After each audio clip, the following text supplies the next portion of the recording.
ಪ್ರೀತಿಯ ಸ್ನೇಹಿತರೆ, PSI ಪ್ರಿಪ್ರೇಷನ್ನ strategy ವಿಡಿಯೋಗಳಲ್ಲಿ ಇವತ್ತು 3ನೇ ವಿಡಿಯೋನ ಮಾಡ್ತಾ ಇದ್ದೇವೆ. ಯಾರು ಹಿಂದಿನ 2 ವಿಡಿಯೋಗಳನ್ನ ನೋಡಿಲ್ವೋ ಅವರು ಪ್ಲೇ ಲಿಸ್ಟಲ್ಲಿ ಹೋಗಿ ಆ ವಿಡಿಯೋಗಳನ್ನ ನೋಡ್ಕೊಂಡು ಬನ್ನಿ. ಅದರಲ್ಲಿ ನಿಮಗೆ ಬೇಸಿಕ್ ಆಗಿ ಪೇಪರ್ ಹೇಗಿರುತ್ತೆ, ಏನು ಓದಬೇಕು, ಯಾವ ಮಿಸ್ಟೇಕ್ಗಳನ್ನ ಅವಾಯ್ಡ್ ಮಾಡಬೇಕು ಅನ್ನೋದ್ರ ಬಗ್ಗೆ ನಾವು ಡಿಸ್ಕಸ್ ಮಾಡಿದ್ದೀವಿ. ಈಗ ಇವತ್ತಿನ ಈ ವಿಡಿಯೋದಲ್ಲಿ ನಾವು ಎಸ್ ಅಂತ ಹೇಳಿದ್ರೆ ಏನು, ಅದನ್ನು ಹೇಗೆ ಬರಿಬೇಕು, ಏನೇನು ಕಂಡೀಷನ್ಸ್ಗಳಿದೆ ಅದರಲ್ಲಿ, ನಾವು ಯಾವ ಆ್ಯಂಗಲಲ್ಲಿ ಬರಿಬೇಕು, ಯಾವುದಕ್ಕೆ ಎಷ್ಟು ಲೈನ್ಗಳಲ್ಲಿ ಬರಿಬೇಕು, ಎಷ್ಟು ವರ್ಡ್ಸ್ಗಳಲ್ಲಿ ಬರಿಬೇಕು ಅನ್ನೋಂಥದ್ದನ್ನ ಡಿಸ್ಕಸ್ ಮಾಡ್ತಾ ಇದ್ದೀವಿ. ಎಲ್ಲ ಕಡೆ ಹೋಗ್ತಾ ಇರಿ, ನಮ್ಮ ಚಾನಲ್ಗೆ ಮಾತ್ರ ಬರ್ತಾ ಇರಿ ಅಂತ ಹೇಳ್ತಾ, ಯಾರೆಲ್ಲ ಇನ್ನೂ ಚಾನಲ್ಗೆ ಸಬ್ಸ್ಕ್ರೈಬ್ ಆಗಿಲ್ವೋ ದಯವಿಟ್ಟು ಸಬ್ಸ್ಕ್ರೈಬ್ ಆಗಿ. ಬನ್ನಿ ಈಗ ಇವತ್ತಿನ ಈ ವಿಡಿಯೋನ ನೋಡ್ತಾ ಹೋಗೋಣ. ಮೊದಲನೇದಾಗಿ ಎಸ್ಸೆ ಹೇಳಿದ್ರೆ ಏನು, ಅದರಲ್ಲಿ ಏನು ಕೊಟ್ಟಿರ್ತಾರೆ ಕ್ವಶನ್ ಪೇಪರಲ್ಲಿ, ನಾವು ಉತ್ತರವನ್ನು ಬರಿಬೇಕಾದ್ರೆ ಏನೇನು ವಿಷಯಗಳನ್ನ ಗಮನದಲ್ಲಿ ಇಟ್ಕೊಳ್ಬೇಕು ಅಂತ ನೋಡ್ತಾ ಹೋಗೋಣ. ಮೊಟ್ಟ ಮೊದಲನೇದಾಗಿ ಅದನ್ನ ಎಷ್ಟು ಪದಗಳಲ್ಲಿ ಬರಿಬೇಕು, 600 ಪದಗಳಲ್ಲಿ ಬರಿಬೇಕು ಅಂತ ಹೇಳಿ ಕ್ವಶನ್ ಪೇಪರ್ ಕೊಟ್ಟಿರ್ತಾರೆ. 600 ಪದಗಳು ಅಂತ ಹೇಳಿದಾಗ ನಿಮಗೆ ಅನೇಕ ವಿಚಾರಗಳು ನಿಮ್ಮ ಮನಸ್ಸಿನಲ್ಲಿ ಬರುತ್ತೆ. ಒಂದು, ನಾವು ಅದನ್ನ ಯಾವ ರೀತಿ ಲೆಕ್ಕ ಹಾಕೋದು, 600 ಪದಗಳನ್ನ ಬರೆದಿದ್ದೀನಾ ಇಲ್ವಾ ಅನ್ನೋಂಥದ್ದು. ಎರಡನೇದು, ಅದಕ್ಕೆ ಎಷ್ಟು ಸಾಲುಗಳಲ್ಲಿ ಉತ್ತರವನ್ನು ಬರಿಬೇಕು, ಹಾಗೂ ಅದಕ್ಕೆ ಬರೆಯುವಂಥ ಪ್ಯಾರಾಗ್ರಾಫ್ಗಳು ಎಷ್ಟು ದೊಡ್ಡದಿರಬೇಕು, ಎಷ್ಟು ಸಣ್ಣದಿರಬೇಕು, ಅದರಲ್ಲಿ ಏನೇನು ಗಮನದಲ್ಲಿ ಇಟ್ಕೊಳ್ಬೇಕು ಅನ್ನೋದನ್ನ ನಾವು ಇವತ್ತಿನ ವಿಡಿಯೋದಲ್ಲಿ ಕಲಿತಾ ಇದ್ದಾವೆ. ಈಗ ಪೇಪರ್ 1 ಅಲ್ಲಿ ನಿಮಗೆ ಒಟ್ಟು ಸಮಯ ಇರುವಂತದ್ದು 90 ನಿಮಿಷಗಳು. ಈ 90 ನಿಮಿಷನ ನೀವು ಯಾವ ರೀತಿ ಬಳಸಬೇಕು, ಹಿಂದಿನ ವಿಡಿಯೋದಲ್ಲಿ ನಾನು ಹೇಳಿದ್ದೀನಿ. 90 ನಿಮಿಷಗಳಲ್ಲಿ ನೀವು ಎಸೆಗೆ ಕೊಡಬೇಕಾದಂಥದ್ದು ಕೇವಲ 30 ನಿಮಿಷ. ಈ 30 ನಿಮಿಷನ ಯಾವ ರೀತಿ ಕೊಡಬೇಕು ಅನ್ನೋದು ಹಳೆ ವಿಡಿಯೋಗಳಲ್ಲಿ ನೋಡಿದ್ದೇವೆ. ಈಗ ಇನ್ನೊಂದ್ಸಲ ಅದನ್ನು ನೋಡೋಣ. ನಿಮಗೆ 90 ನಿಮಿಷಗಳು ಏನು ಕೊಟ್ಟಿದ್ದೇನೆ, ಅದರಲ್ಲಿ ಎಸ್ಸೆ 20 ಮಾರ್ಕಿಗೆ ಇರುತ್ತೆ. ಆ 20 ಮಾರ್ಕಿಗೆ ನೀವು ಕೊಡಬೇಕಾದಂಥ ಸಮಯ 30 ನಿಮಿಷ. ಉಳಿದ್ರ ಹಾಗೆ ಟ್ರಾನ್ಸ್ಲೇಷನ್ಗೆ 35 ನಿಮಿಷ, ಸಾರಾಂಶಕ್ಕೆ 20 ನಿಮಿಷ, 5 ನಿಮಿಷ ನಿಮಗೆ ಎಕ್ಸ್ಟ್ರಾ ಟೈಮ್ ಅಂತ ಹೇಳಿ ಕೊಟ್ಟಿದ್ದೇವೆ. ಈಗ ಎಷ್ಟು ಪುಟಗಳಲ್ಲಿ ಬರಿಬೇಕು ಅನ್ನೋಂಥದ್ದು, ಇದು ಅತ್ಯಂತ ಮುಖ್ಯವಾದಂಥದ್ದು. ಒಟ್ಟು ನಿಮಗೆ ಪ್ರಶ್ನೆ ಪತ್ರಿಕೆಯಲ್ಲಿ 10 ಪುಟಗಳನ್ನ ಕೊಟ್ಟಿರ್ತಾರೆ. ಈ 10 ಪುಟಗಳಲ್ಲಿ ನೀವು ಪ್ರಬಂಧಕ್ಕೆ ಎಷ್ಟು ಪುಟಗಳನ್ನ ಕೊಡಬೇಕು, ಪ್ರಬಂಧಗಳನ್ನ 5 ಅಥವಾ 6 ಪುಟಗಳಲ್ಲಿ ಬರೆಯೋದು ಉತ್ತಮ. ಈಗ ನೋಡಿದು ಪ್ರಶ್ನೆ ಪತ್ರಿಕೆಯಲ್ಲಿ ಏನಿದೆ, ಇಲ್ಲಿ ಪ್ರಬಂಧಕ್ಕೆ 20 ಮಾರ್ಕ್ ಕೊಟ್ಟಿದ್ದಾರೆ. ಒಟ್ಟು ಸಮಯ 90 ನಿಮಿಷ ಇದೆ. ಗರಿಷ್ಠ ಅಂಕ 50. ಇದು ಪೇಪರ್ 1 ಗೆ ಇರುವಂತಹ ಅಂಕಗಳು. ಈಗ ಇದರಲ್ಲಿ ಕೆಳಕಂಡ ಯಾವುದಾದ್ರೂ ಒಂದು ವಿಷಯದ ಬಗ್ಗೆ 600 ಪದಗಳಿಗೆ ಮೀರದಂತೆ, 600 ಪದಗಳಿಗೆ ಮೀರದಂತೆ ಹೇಳಿದ್ರೆ 600 ಪದಕ್ಕಿಂತ ಜಾಸ್ತಿ ಆಗ್ಬಾರ್ದು ಅಷ್ಟೇ, 600 ಪದಗಳ ಒಳಗೆ ಇರಬಹುದು. ಈಗ ಏನ್ ಮಾಡ್ಬೇಕು, ಇದ್ರಲ್ಲಿ ನಿಮ್ಗೆ ಒಟ್ಟು 5 ಬೇರೆ ಬೇರೆ ವಿಷಯಗಳನ್ನ ಕೊಟ್ಟಿದ್ದಾರೆ ಎಸ್ಸೆ ಬರೆಯೋದಕ್ಕೆ. ಈ 5 ವಿಷಯಗಳಲ್ಲಿ ನೀವು ಒಂದು ವಿಷಯನ ಆಯ್ಕೆ ಮಾಡಬೇಕು. ಇದರಲ್ಲಿ ಅತ್ಯಂತ ಮುಖ್ಯವಾಗಿ ಅನೇಕ ವಿಚಾರಗಳು ಬರ್ತದೆ. ಅದರಲ್ಲಿ ಏನು ಅಂತ ಹೇಳಿದ್ರೆ, ನೀವು ಯಾವುದನ್ನ ತಗೋಬೇಕು, ಈ 5ರಲ್ಲಿ ಯಾವುದನ್ನ ಆಯ್ಕೆ ಮಾಡ್ಕೊಳ್ಬೇಕು ಅನ್ನೋಂಥದ್ದು ಅತ್ಯಂತ ಮುಖ್ಯವಾಗುತ್ತೆ. ಎರಡನೇದು, ನಿಮಗೆ ಅದರಲ್ಲಿ ಎಷ್ಟು ಗೊತ್ತಿದೆ ಮತ್ತು ಅದನ್ನು ಯಾವ ರೀತಿ ಬರಿಬೇಕು, ಅದು ಕೂಡ ಮುಖ್ಯವಾಗುತ್ತೆ. ಇದೆರಡು ವಿಚಾರಗಳು ನಿಮ್ಗೆ ಗೊತ್ತಿದ್ರೆ ಪ್ರಬಂಧವನ್ನ, ಈ 2 ವಿಚಾರಗಳು ನಿಮ್ಗೆ ಗೊತ್ತಿದ್ರೆ ಪ್ರಬಂಧವನ್ನ ಬರೆಯೋದು ನಿಮಗೆ ತುಂಬಾ ಸುಲಭವಾಗುತ್ತೆ. ಈಗ ಬೆಸ್ಟ್ ಚಾಯ್ಸ್ ಹೇಳಿದ್ರೆ, ಕೊಟ್ಟಿರುವಂತ 5 ಪ್ರಬಂಧಗಳಲ್ಲಿ ಯಾವುದು ಅತ್ಯುತ್ತಮ ಚಾಯ್ಸ್ ಅನ್ನುವಂಥದ್ದು. ಇದನ್ನ ಯಾಕೆ ಹೇಳ್ತಾ ಇದ್ದೀನಿ ಅಂತ ಹೇಳಿದ್ರೆ, ಅನೇಕ ಸಲ ನೀವು ಉತ್ತರ ಪತ್ರಿಕೆಗಳನ್ನ ಬರೆದಾಗ ನಿಮ್ಗೆ ಅನುಭವ ಇರ್ಬೋದು. ನಿಮ್ಮ ಡಿಗ್ರಿಗಳಲ್ಲಿ ನೀವು ಎಲ್ಲವನ್ನ ಬರಿತಾ ಹೋಗ್ತೀರಾ, ಬರ್ದಾದ್ಮೇಲೆ ಏನಾಗುತ್ತೆ ಅಂತ ಹೇಳಿ 4-5 ಲೈನ್ ಬರೆದ ಮೇಲೆ ನನ್ಗೆ ಅನ್ಸುತ್ತೆ ನಾನು ಆಯ್ಕೆ ಮಾಡಿರೋದೇ ತಪ್ಪಿದೆ, ಎಲ್ಲ ಹೊಡೆದಾಕ್ತೀರಾ. ಅದನ್ನ ಹೊಡೆದಾಕದ್ಮೇಲೆ ಇನ್ನೊಂದು ಪ್ರಶ್ನೆನ ತಗೊಂಡು ಅದ್ರಲ್ಲಿ ಚೆನ್ನಾಗಿ ಬರೀತೀರಾ. ಇದು ಯಾಕೆ ತಪ್ಪಾಗುತ್ತೆ ಅಂತ ಹೇಳಿದ್ರೆ, ನಾವು ಈ ಚಾಯ್ಸ್ ಅನ್ನೋದನ್ನ ಮೊದಲೇ ಮಾಡಿರಲ್ಲ. ನಮ್ಗೆ ಚಾಯ್ಸ್ ಮಾಡಿದಾಗ ಏನ್ ಮಾಡಿರ್ತೇವೆ, ಓ ಇದು ನನ್ಗೆ ಗೊತ್ತಿದೆ, ಈ ಟಾಪಿಕ್ ಕೋವಿಡ್ ಬಗ್ಗೆ ನನ್ಗೆಲ್ಲ ಗೊತ್ತು ಅಂತೇಳಿ ಬರಿತಾ ಹೋಗ್ತೀರಾ. ಅದೇ 4-5 ಲೈನ್ಗಳು ಬರೆದ ಮೇಲೆ ಅನ್ಸುತ್ತೆ ನನ್ಗೆ ಯಾವುದೋ ಒಂದು ಇಂಪಾರ್ಟೆಂಟ್ ಟಾಪಿಕ್ ಯಾವ್ದಿದೆ ಇದ್ರಲ್ಲಿ, ಇದ್ರ ಬಗ್ಗೆ ನನ್ಗೆ ಯಾಕೋ ಕನ್ಫ್ಯೂಷನ್ ಇದೆ, ಅಥವಾ ಅಲ್ಲೇನೋ ಬರೆಯುವಾಗ ತಪ್ಪಾಗುತ್ತೆ. ಆಗೇನ್ ಮಾಡ್ತೀರಾ, ನೀವು ಹೊಡೆದಾಕ್ತೀರಾ. ಹೊಡೆದಾಕ್ದಾಗ ನಿಮ್ಗೆ ಏನಾಗುತ್ತೆ, ಅಲ್ಲಿ ಅದರ ಸಮಯವೂ ವ್ಯರ್ಥ ಆಗುತ್ತೆ, ಎಕ್ಸಾಮಲ್ಲಿ ಟೆನ್ಷನ್ ಕೂಡ ಶುರು ಆಗ್ತಾ ಇರುತ್ತೆ. ಜೊತೆಗೆ ಇನ್ನೊಂದು ಬರೀಬೇಕಲ್ವಾ, ಅದ್ರ ಬಗ್ಗೆ ನೀವು ಪ್ಲಾನ್ ಮಾಡಬೇಕು, ಮತ್ತೆ ಪುನಃ ಅದನ್ನ ಆರಂಭದಿಂದಲೇ ಬರಿತಾ ಹೋಗ್ಬೇಕಾಗತ್ತೆ. ಈಗ ಈ ಚಾಯ್ಸ್ ಮಾಡುವಂಥದ್ದು ಅತ್ಯಂತ ಮುಖ್ಯವಾದಂತ ಭಾಗ. ನೀವು ಚಾಯ್ಸ್ನ ಕರೆಕ್ಟ್ ಆಗಿ ಮಾಡಿದ್ರೆ ಮಾತ್ರ ನಿಮ್ಗೆ ಎಕ್ಸಾಮಲ್ಲಿ ಎಸ್ಸೆನ ಕರೆಕ್ಟ್ ಆಗಿ ಬರೀಲಿಕ್ಕಾಗತ್ತೆ. ಈಗ ಚಾಯ್ಸ್ ಮಾಡ್ಬೇಕಾದ್ರೆ ಯಾವ ಅಂಶಗಳನ್ನ ಗಮನದಲ್ಲಿ ಇಟ್ಕೊಂಡು ನಾವು ಅದನ್ನ ಆಯ್ಕೆ ಮಾಡ್ಬೇಕು ಅನ್ನೋಂಥದ್ದು. ಮೊದಲನೇದಾಗಿ ಕಾನ್ಫಿಡೆನ್ಸ್ ಇರ್ಬೇಕು. ನಿಮ್ಗೆ ಹೇಳಿದ್ರೆ, ಈಗ ಕೊಟ್ಟಿರುವಂತ ವಿಷಯದ ಬಗ್ಗೆ ನಿಮ್ಗೆ ಸಂಪೂರ್ಣವಾದ ಧೈರ್ಯ ಇರಬೇಕು. ನಾನು ಇದನ್ನ ಬರಿತೀನಿ, ನನಗೆ ಇದ್ರಲ್ಲಿ ಬರೆಯೋದಿಕ್ ಗೊತ್ತಿದೆ.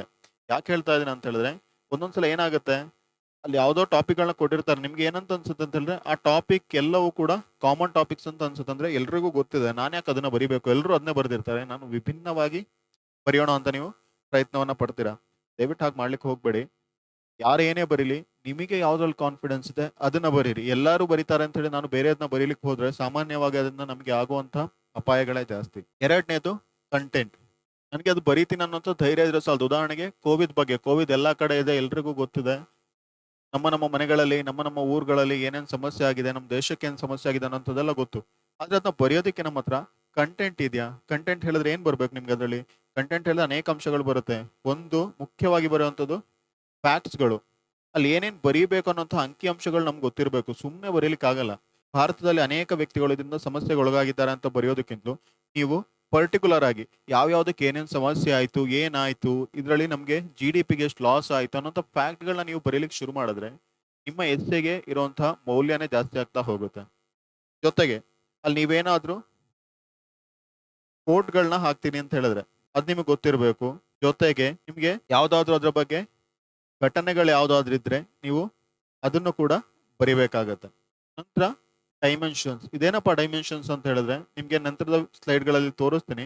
ಡೈಮೆನ್ಷನ್ ಹೇಳಿದ್ರೆ ಒಂದು ವಿಷಯ ಬಂದಾಗ ಅದಕ್ಕೆ ಸಂಬಂಧಪಟ್ಟ ಹಾಗೆ ನೀವು ಏನೇನ್ ಬರಿಬೋದು ಅಂತ. ಉದಾಹರಣೆಗೆ ಇಲ್ಲಿ ಕೋವಿಡ್ ತಗೊಳ್ಳೋಣ. ಕೋವಿಡ್ ಅಲ್ಲಿ ಏನೇನ್ ಆಗಿರುತ್ತೆ? ಕೋವಿಡ್ ಅಲ್ಲಿ ಒಂದು ಹೆಲ್ತ್ ಸೆಕ್ಟರ್ ಮೇಲೆ ಅನೇಕವಾದ ಸಮಸ್ಯೆಗಳು ಬಂದಿರುತ್ತೆ.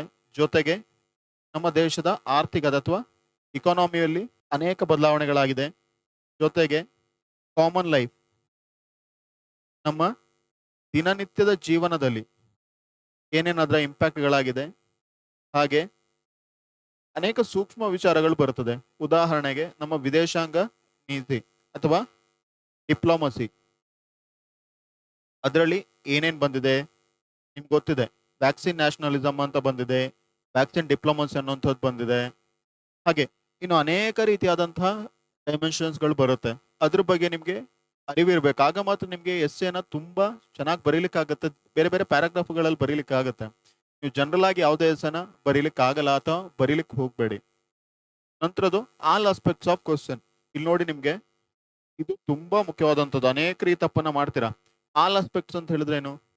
ಕ್ವಶನ್ ಅಲ್ಲಿ 2 ಪಾರ್ಟ್ಗಳನ್ನ ಕೊಟ್ಟಿರ್ತಾನೆ. ಉದಾಹರಣೆಗೆ ಕೋವಿಡ್ ಬಗ್ಗೆ ತಗೊಳ್ಳೋದಿದ್ರೆ ಕೋವಿಡ್ ನಿಂದ ಭಾರತದ ಆರ್ಥಿಕತೆ ಮೇಲೆ ಪರಿಣಾಮಗಳು ಏನಂತಿದೆ? ಕೋವಿಡ್ ನಿಂದ ಭಾರತದ ಆರ್ಥಿಕತೆ ಮೇಲೆ ಪರಿಣಾಮಗಳು. ಇಲ್ಲಿ 2 ವಿಚಾರಗಳು ಮುಖ್ಯವಾಗುತ್ತೆ. ಒಂದು ಕೋವಿಡ್ ಅನ್ನೋಂಥದ್ದು, ಎರಡನೇದು ಆರ್ಥಿಕತೆ ಅನ್ನೋಂಥದ್ದು. ಕೋವಿಡ್ ಬಗ್ಗೆ ನೀವು ಜನರಲ್ ಆಗಿ ಬರೀತೀರಾ, ಸರಿ. ಆದ್ರೆ ಆರ್ಥಿಕತೆ ಬಗ್ಗೆ ಅನೇಕರು ಬರೆಯಲ್ಲ. ಕೋವಿಡ್ ಆದ್ಮೇಲೆ ಏನಂತ ಬರೀಲಿಕ್ಕೆ ಹೋಗ್ತೀರಾ? ಹೆಲ್ತ್ ಸೆಕ್ಟರ್ ಮೇಲೆ ಏನೇನಾಗಿದೆ, ಜನಜೀವನದ ಮೇಲೆ ಏನೇನ್ ತಪ್ಪುಗಳಾಗಿದಾವೆ, ಹಾಗೂ ನಮ್ಗೆ ಮೆಡಿಸಿನ್ ಸಿಗ್ಬೇಕಾದ್ರೆ ಏನೇನ್ ಸಮಸ್ಯೆಗಳಾಯ್ತು, ನಾವು ಅದನ್ನ ಯಾವ ರೀತಿ ಎದುರಿಸಿದ್ದೇವೆ, ಅದನ್ನೆಲ್ಲ ಬರೀಲಿಕ್ಕೆ ಹೋಗ್ತೀರಾ. ಅಲ್ಲಿ ಪ್ರಶ್ನೆಯಲ್ಲಿ ಏನ್ ಕೇಳಿದ್ದಾರೆ? ನಿಮ್ಮ ಪ್ರಶ್ನೆಯಲ್ಲಿ ಕೇಳಿರುವಂತದ್ದು ಆರ್ಥಿಕತೆ. ಉಳಿದಿರುವಂತದ್ದನ್ನ ಕೇಳಿಲ್ಲ ಅಲ್ಲಿ. ಈ ಕ್ವಶನ್ ಈ ತರ ಕೊಟ್ಟಿದ್ರೆ ಅಥವಾ ಜನರಲ್ ಆಗಿ ಕೊಟ್ಟಿದ್ರೆ ಕೋವಿಡ್ ನ ಪರಿಣಾಮಗಳು ಅಂತ ಕೊಟ್ಟಾಗ ನೀವು ಇದನ್ನೆಲ್ಲ ಬರೆಯುತ್ತಾ ಹೋಗ್ಬೋದು. ಹೆಲ್ತ್ ಅಂತ ಹೇಳಿದ್ರೆ ಅಲ್ಲೇನಾಯ್ತು, ಇಕನಾಮಿಯಲ್ಲಿ ಏನಾಯ್ತು, ಕಾಮನ್ ಲೈಫ್ ಅಲ್ಲಿ ಏನಾಯ್ತು, ಅದನ್ನೆಲ್ಲ ಬರಿತಾ ಹೋಗ್ಬೋದು. ಆದ್ರೆ ಕ್ವೆಶ್ಚನ್ ನಿಮಗೆ ಸ್ಪೆಸಿಫಿಕ್ ಆಗಿದ್ರೆ ಆ ಸ್ಪೆಸಿಫಿಕ್ ಪಾಯಿಂಟ್ಗಳು ಯಾವ್ದಿದೆ ಅದ್ರ ಮೇಲೆ ನೀವು ಮುಖ್ಯವಾಗಿ ಗಮನವನ್ನು ಹರಿಸಬೇಕು. ಉಳಿದದನ್ನ ಬರೀಲಿಕ್ಕೆ ಹೋಗ್ಬೇಡಿ, ಅದರಿಂದ ಡೈವರ್ಟ್ ಆಗಬೇಡಿ. ಟೈಮ್ ಅಲಾಟ್ಮೆಂಟ್ ಇದು ಅತ್ಯಂತ ಮುಖ್ಯವಾದ ಭಾಗ. ಹಳೆ ಸ್ಲೈಡ್ಗಳು ನಿಮ್ಗೆ ಹೇಳಿದ್ದೀನಿ ಯಾವ್ಯಾವ ವಿಷಯಗಳಿಗೆ ಎಷ್ಟೆಷ್ಟು ಸಮಯವನ್ನ ಮೀಸಲಾಗಿಡಬೇಕು, ಪ್ರಿಸೈಸ್ಗೆ ಎಷ್ಟು ಇಡಬೇಕು, ಎಸ್ಸೆಗೆ ಎಷ್ಟು ಇಡಬೇಕು, ಟ್ರಾನ್ಸ್ಲೇಷನ್ಗೆ ಎಷ್ಟು ಇಡಬೇಕು ಅಂತ. ಈಗ ಎಸ್ಸೆ ಬಂದಾಗ್ಲೂ ಕೂಡ ಎಸ್ಸೆಲ್ ನಿಮ್ಗೆ ಯಾವ್ಯಾವುದಕ್ಕೆ ಸಮಯನ ಇಡಬೇಕು. ಇಲ್ಲಿ ನೋಡಿ, ವಿಚ್ ಒನ್ ಟು ಚೂಸ್ ಹೇಳಿದ್ರೆ ನೀವು ಕೊಟ್ಟಿರುವಂತಹ ವಿಷಯಗಳಲ್ಲಿ ಯಾವ್ದನ್ನ ಆಯ್ಕೆ ಮಾಡಬೇಕು ಅದನ್ನ ಕೂಡ ನೀವು ಯೋಚನೆ ಮಾಡಿ ಬರಿಬೇಕು. ಸುಮ್ಮನೆ ನನ್ಗೆ ಗೊತ್ತಿದೆ ಅಂತ ಹೇಳಿ ಬರೆಯುವಂಥದ್ದಲ್ಲ. ಏನಿದು ಈ ಡೈಮೆನ್ಷನ್ಸ್ಗಳು? ಉದಾಹರಣೆಗೆ ಒಂದು ಟಾಪಿಕ್ ತಗೊಳ್ಳಿ, ನೀವು ಕೊಟ್ಟಿರುವಂಥದ್ದು ಕೋವಿಡ್ ಅನ್ನೋಂಥದ್ದು. ಕೋವಿಡ್ ಬಗ್ಗೆ ಏನೇನು ಡೈಮೆನ್ಷನ್ಸ್ಗಳು ನಿಮ್ಗೆ ಗೊತ್ತಿದೆ? ಡೈಮೆನ್ಷನ್ಸ್ ಹೇಳಿದ್ರೆ ಆಗ್ಲೇ ಹೇಳಿದೆ ನಿಮ್ಗೆ, ಇಲ್ಲಿ ಡಿಪ್ಲೊಮಸಿ ಬರುತ್ತೆ, ಹೆಲ್ತ್ ಸೆಕ್ಟರ್ ಬರುತ್ತೆ, ಕಾಮನ್ ಲೈಫ್ ಬರುತ್ತೆ, ಮೈಗ್ರೇಷನ್ಸ್ ಬರುತ್ತೆ. ಇದೆಲ್ಲ ಅದರ ಡೈಮೆನ್ಷನ್ಸ್ಗಳು. ಫ್ಯಾಕ್ಟ್ಸ್ಗಳು ನೋಡಿ, ಫ್ಯಾಕ್ಟ್ಸ್ಗಳು ತುಂಬಾ ಇಂಪಾರ್ಟೆಂಟ್.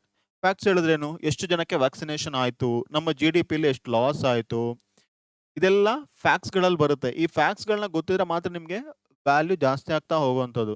ನಿಮಗೆ ಈಗ ನಾನು ವಿಡಿಯೋ ಮಾಡ್ಬೇಕಾದ್ರೆ ಸುಮ್ಮನೆ ಹೇಳ್ತಾ ಹೋಗ್ತೀನಿ, ನೀವು ಅದಕ್ಕೆ ಸಮಯವನ್ನು ಕೊಡಬೇಕು, ಇದಕ್ಕೆ ಸಮಯವನ್ನು ಕೊಡಬೇಕು, ನೀವು ಕರೆಕ್ಟಾಗಿ ಪ್ಲಾನ್ ಮಾಡಬೇಕು ಅಂತ.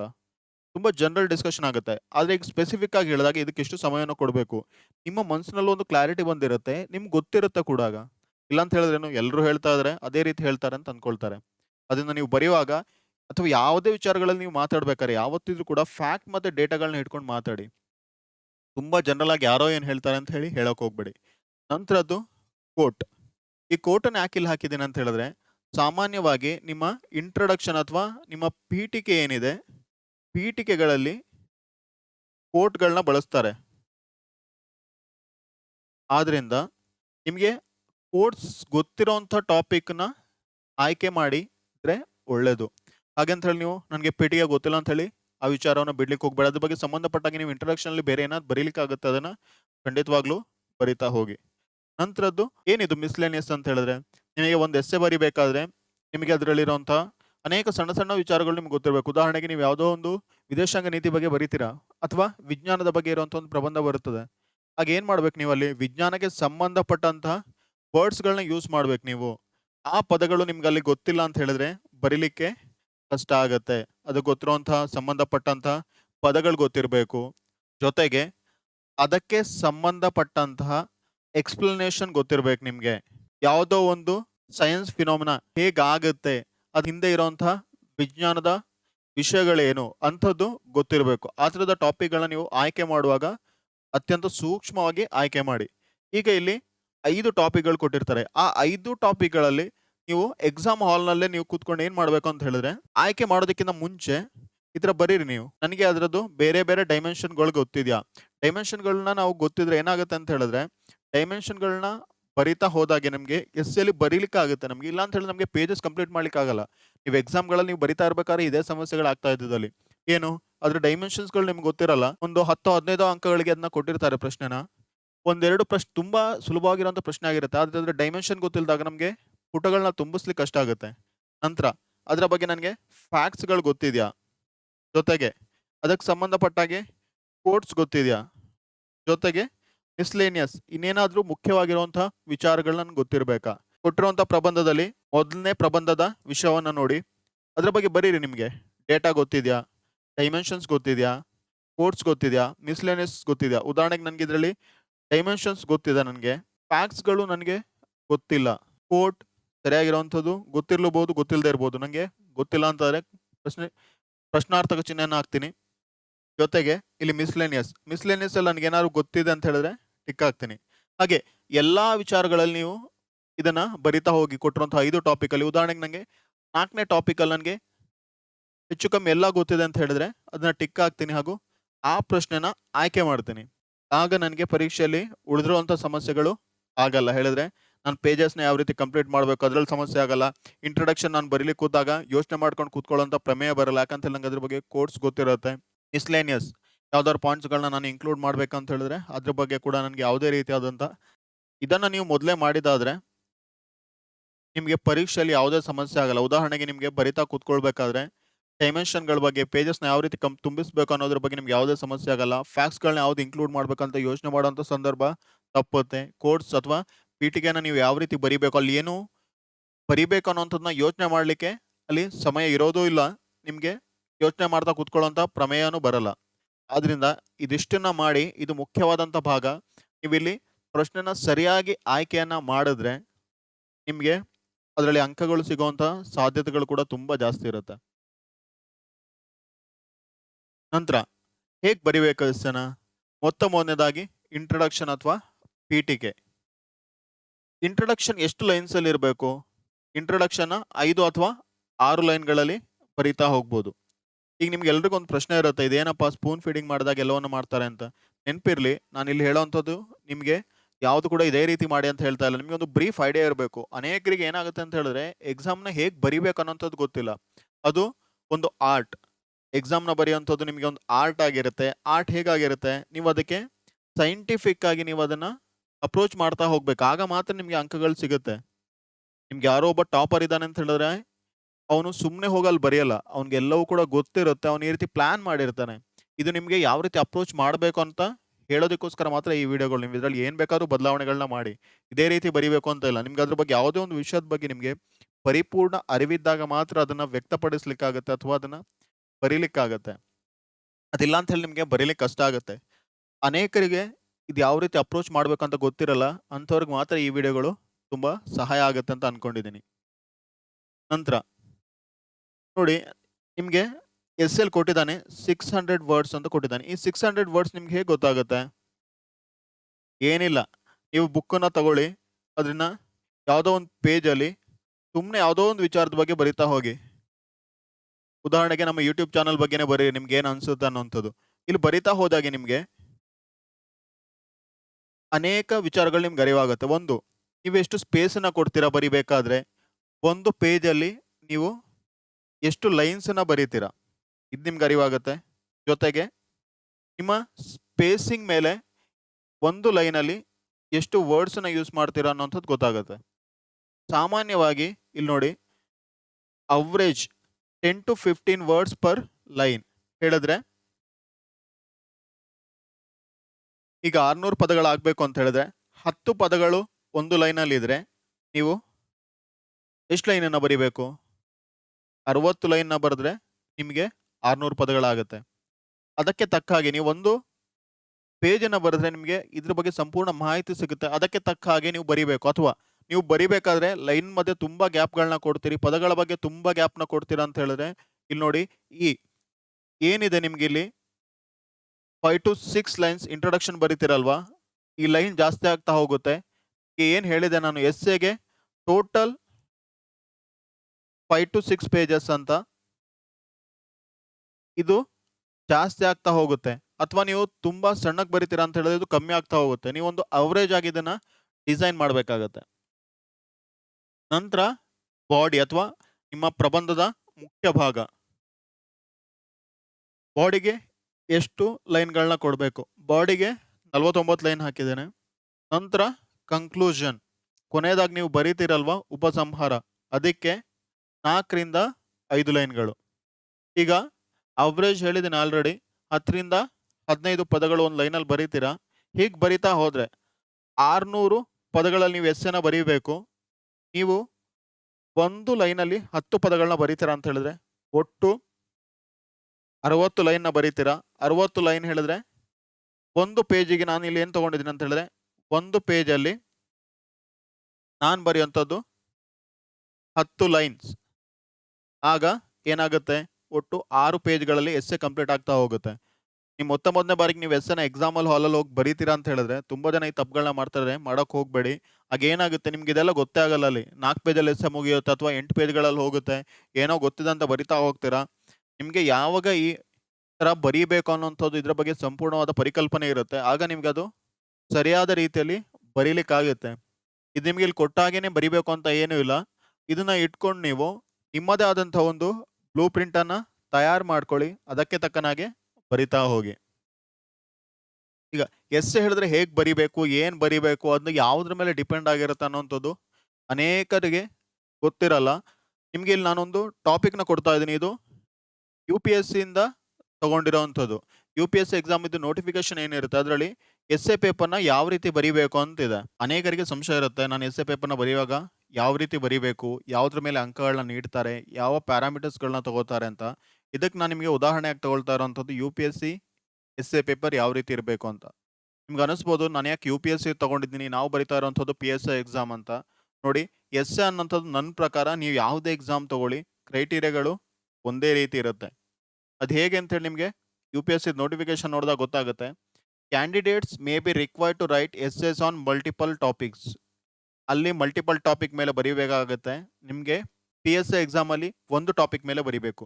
They will be expected to keep closely to the subject of the essay to arrange their ideas in an orderly fashion and to write concisely. Credit will be given for effective and exact expression.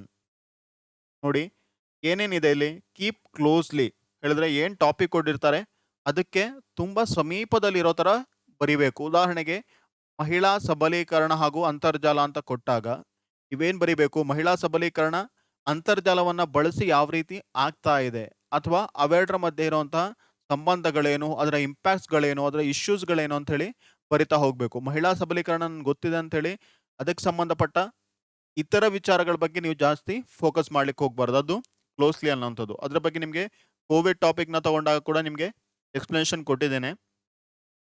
ಆಮೇಲೆ orderly fashions, ನೀವು ಅಲ್ಲಿ ಬರೆಯುವಂತಹ ಪಾಯಿಂಟ್ಗಳು ಅಥವಾ ನಿಮ್ಮ ಐಡಿಯಾಗಳು ಯಾವ ರೀತಿ ಇರಬೇಕು, orderly fashion ಅಂತ ಇದೆ. ಆರ್ಡರ್ಲಿ ಫ್ಯಾಷನ್ ಅಂತ ಹೇಳಿದ್ರೆ ನೀವು ಅದನ್ನು ತುಂಬ ಅಚ್ಚುಕಟ್ಟಾಗಿ ಬರಿತಾ ಹೋಗ್ಬೇಕಂದ್ರೆ ಒಂದು ಟಾಪಿಕ್ ಆದಮೇಲೆ ಇನ್ನೊಂದು ಟಾಪಿಕ್, ಅದಾದಮೇಲೆ ಇನ್ನೊಂದು ಟಾಪಿಕ್ ಅಂತ ಹೇಳಿ ನಿಮಗೆ ಎಸ್ಸೆಯಲ್ಲಿ ಒಂದು ಎಸ್ಸೆಯಲ್ಲಿ ಇರುವಂಥ ಅನೇಕ ಪಾಯಿಂಟ್ಗಳು, ನೀವು ಆ ಪಾಯಿಂಟ್ಗಳನ್ನ ತುಂಬ ನೀಟಾಗಿ ಒಂದಕ್ಕೊಂದು ಸಂಬಂಧ ಇರೋ ಥರ ಬರಿತಾ ಹೋಗಬೇಕು.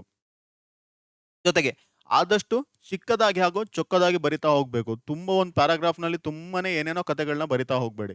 Credit will be given for effective and exact expression. ನೋಡಿ ಇದು ತುಂಬಾ ಮುಖ್ಯವಾಗುತ್ತೆ. ನಿಮ್ಗಾಗ್ಲೇ ಹೇಳಿದೆ.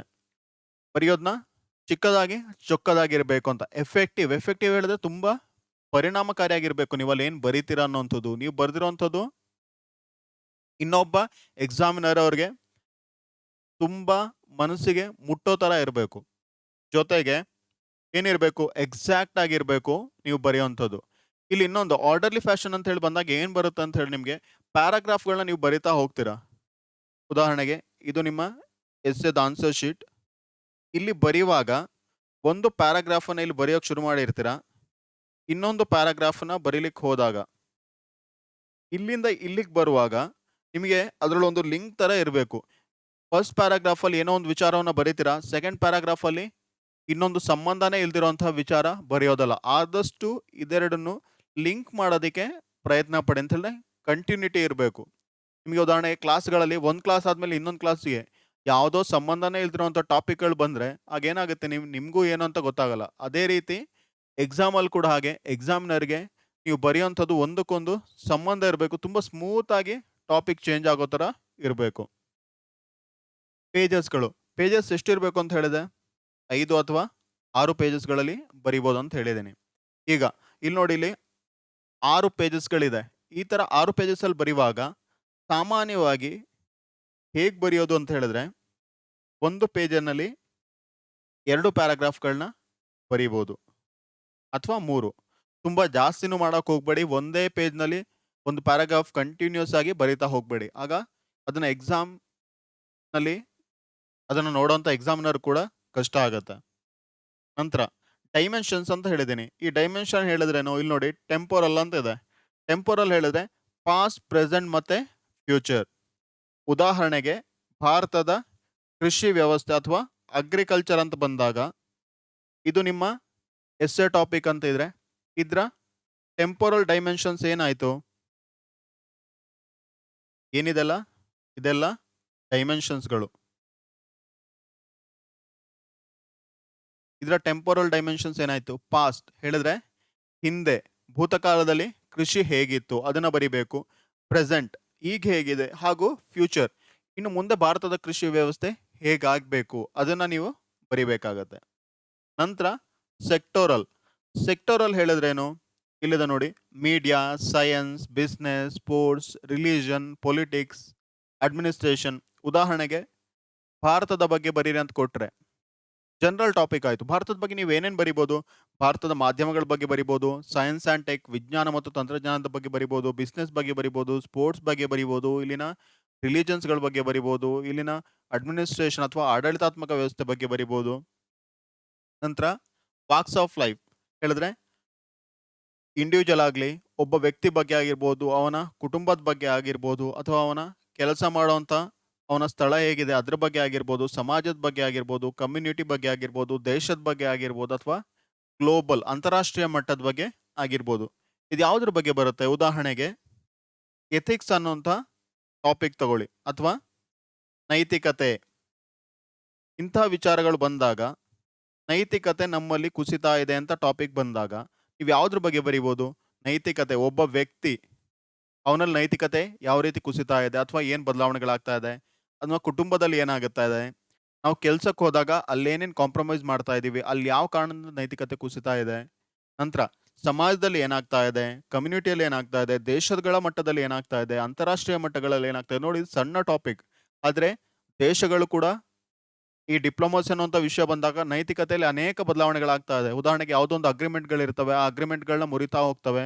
ಕಾಂಟ್ರಾಕ್ಟ್ಗಳು ಏನಿದೆ ಆ ಕಾಂಟ್ರಾಕ್ಟ್ಗಳಲ್ಲಿ ಬದಲಾವಣೆ ಆಗ್ತಾ ಇರುತ್ತೆ.